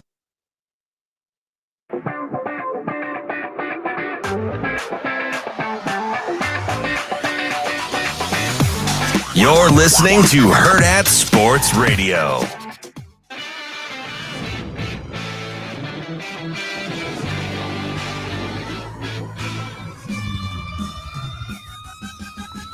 Welcome back to Hurrdat Sports Radio as we wrap up the show here on a Monday. Hope you're staying warm out there. Things are starting to heat up as we get closer and closer to pro volleyball time here in Nebraska. Hey, good tease, because I didn't know where you were going. The Omaha Supernovas hit the court for the first time ever Pro Volleyball Federation match on January 24th against the Atlanta Vibe at CHI Health Center. First serve is at 7 p.m. You can get season tickets or single match tickets at supernovas.com. Witness world-class talent with the Omaha Supernovas, and the Atlanta Vibe. They've got NCAA champions, All-Americans, Olympians, all will share the floor. Join the volleyball movement sweeping across the country and see your Major League Volleyball team, the Omaha Supernovas. Again, that's supernovas.com for more information and for tickets. We are efforting our guy Brett Ciancia right now to kind of discuss the landscape of college football and how it is shifting. And he is joining us now on the Warhorse Sportsbook Hotline. Brett Ciancia of Pick Six Previews. Brett, how are you this morning? Hey, good morning, guys. Thanks for having me on. Hey, good morning, Brett. Absolutely. It's good to talk to you.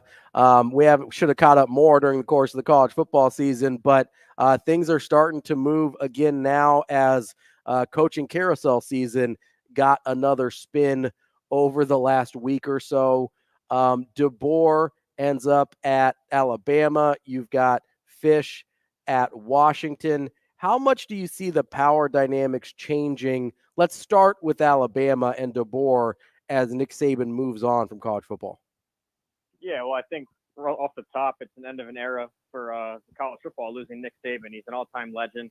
When you look at legendary coaches, they fall into two categories: either the really long longevity guy like a Paterno or a Bowden, who only has a couple titles but stands the test of time for decades, or you had the kind that came in for 5, 10, 15 years and executed 3 to 5 titles like a Meyer or a Newt Rockne or Frank Leahy.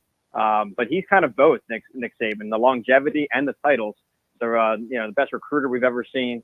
So really losing a legend. But Alabama, they bounced back great, hiring the coach of the year.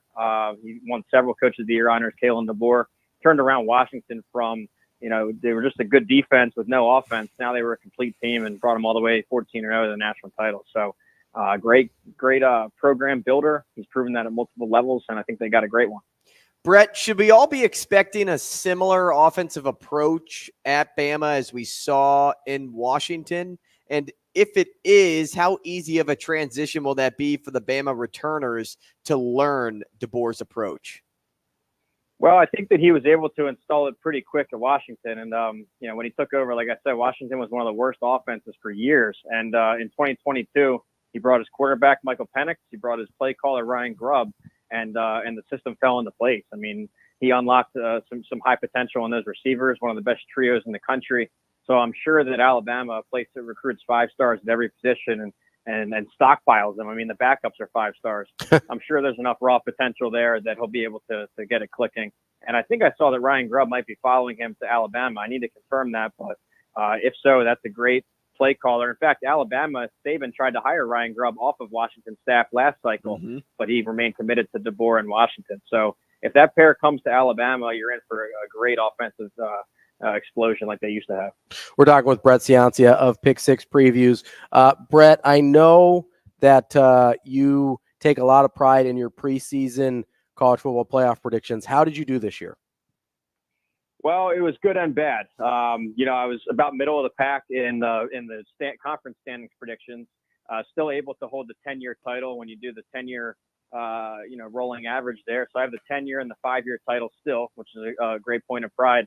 When you look at the playoff bracket, this is where it gets interesting. Where I had Georgia, Michigan, Ohio State, and Florida State, and those teams combined, they finished 47-2 after the conference title games were through.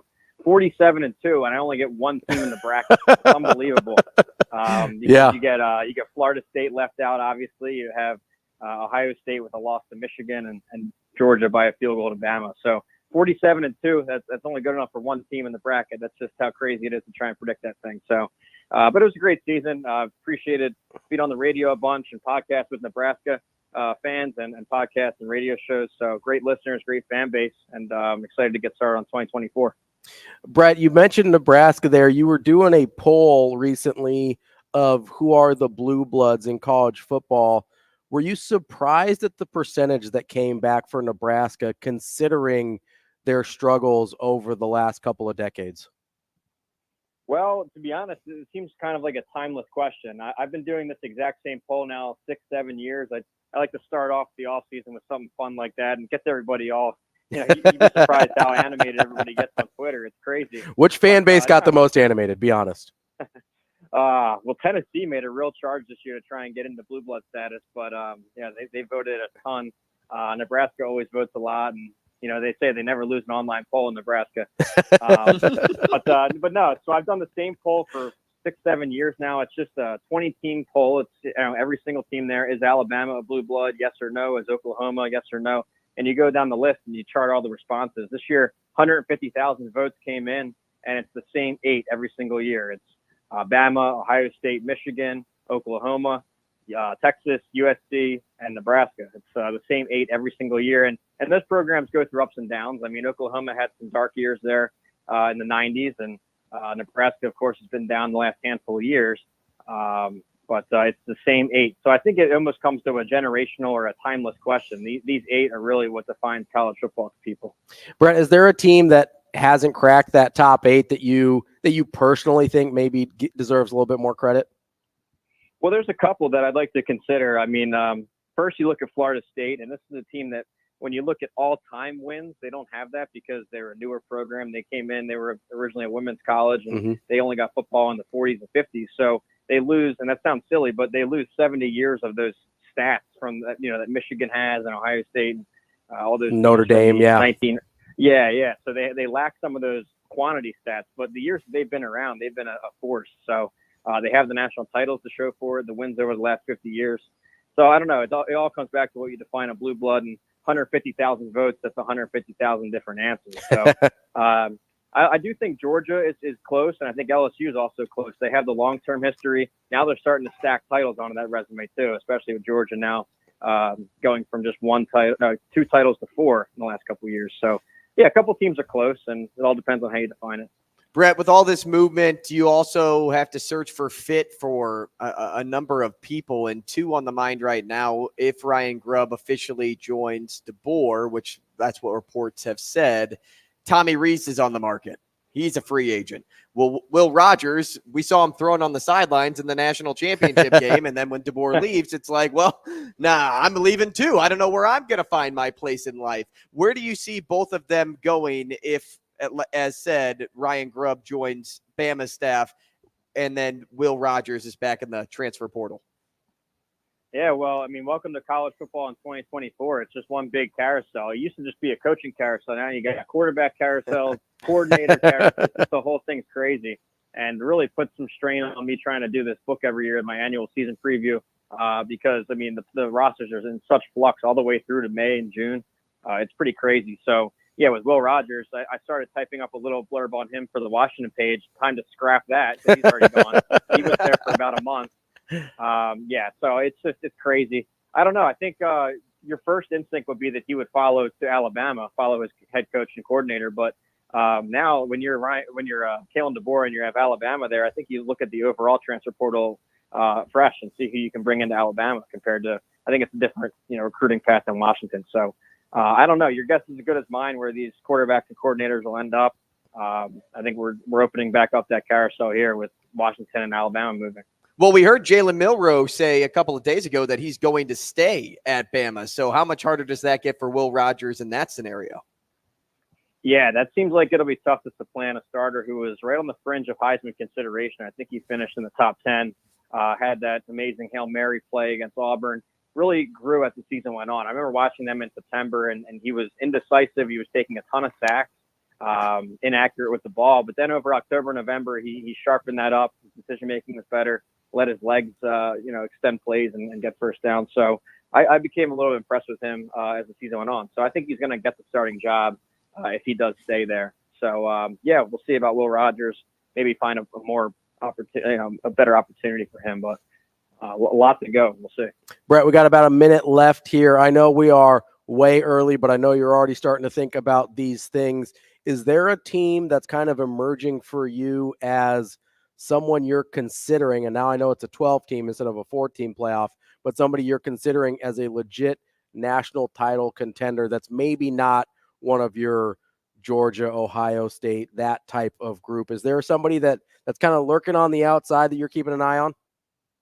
Well, it's a shame. I think my answer changed within the last 24 hours because with this new bracket, the 12-teamer, and the automatic bids to the conference champs, you look at that new Big 12. Remember that the winner of that new Big 12 is going to have a bye and into the Elite Eight of the college football playoff. And when you look at that new conference, I was looking at Arizona. I was considering Jed Fish, what he's done this year, what he did last year, and how much talent that was set to return. I mean, the offensive skill positions, the offensive line was all coming back. They just capped off an 11-win season, best since 1998. So I was looking at Arizona. I mean, if they win that conference, they're in the final 8. So, but now that's all over. So it's changing quickly, guys. And that's Brett Ciancia from Pick Six Previews. Brett, we appreciate your time. We will catch up again soon. Okay. Thanks. Anytime, guys. Hey, thanks, Brett. That's Brett Ciancia of Pick Six Previews. You can find him on Twitter or at pick6previews.com. That's the show for today. Coming up tomorrow, we've got more NFL to cover. I'm sure there'll be more coaching carousel news. We're going to do a little mid-season grading, too, for some local teams. For Nebraska and Creighton basketball. All that and more tomorrow on Hurrdat Sports Radio.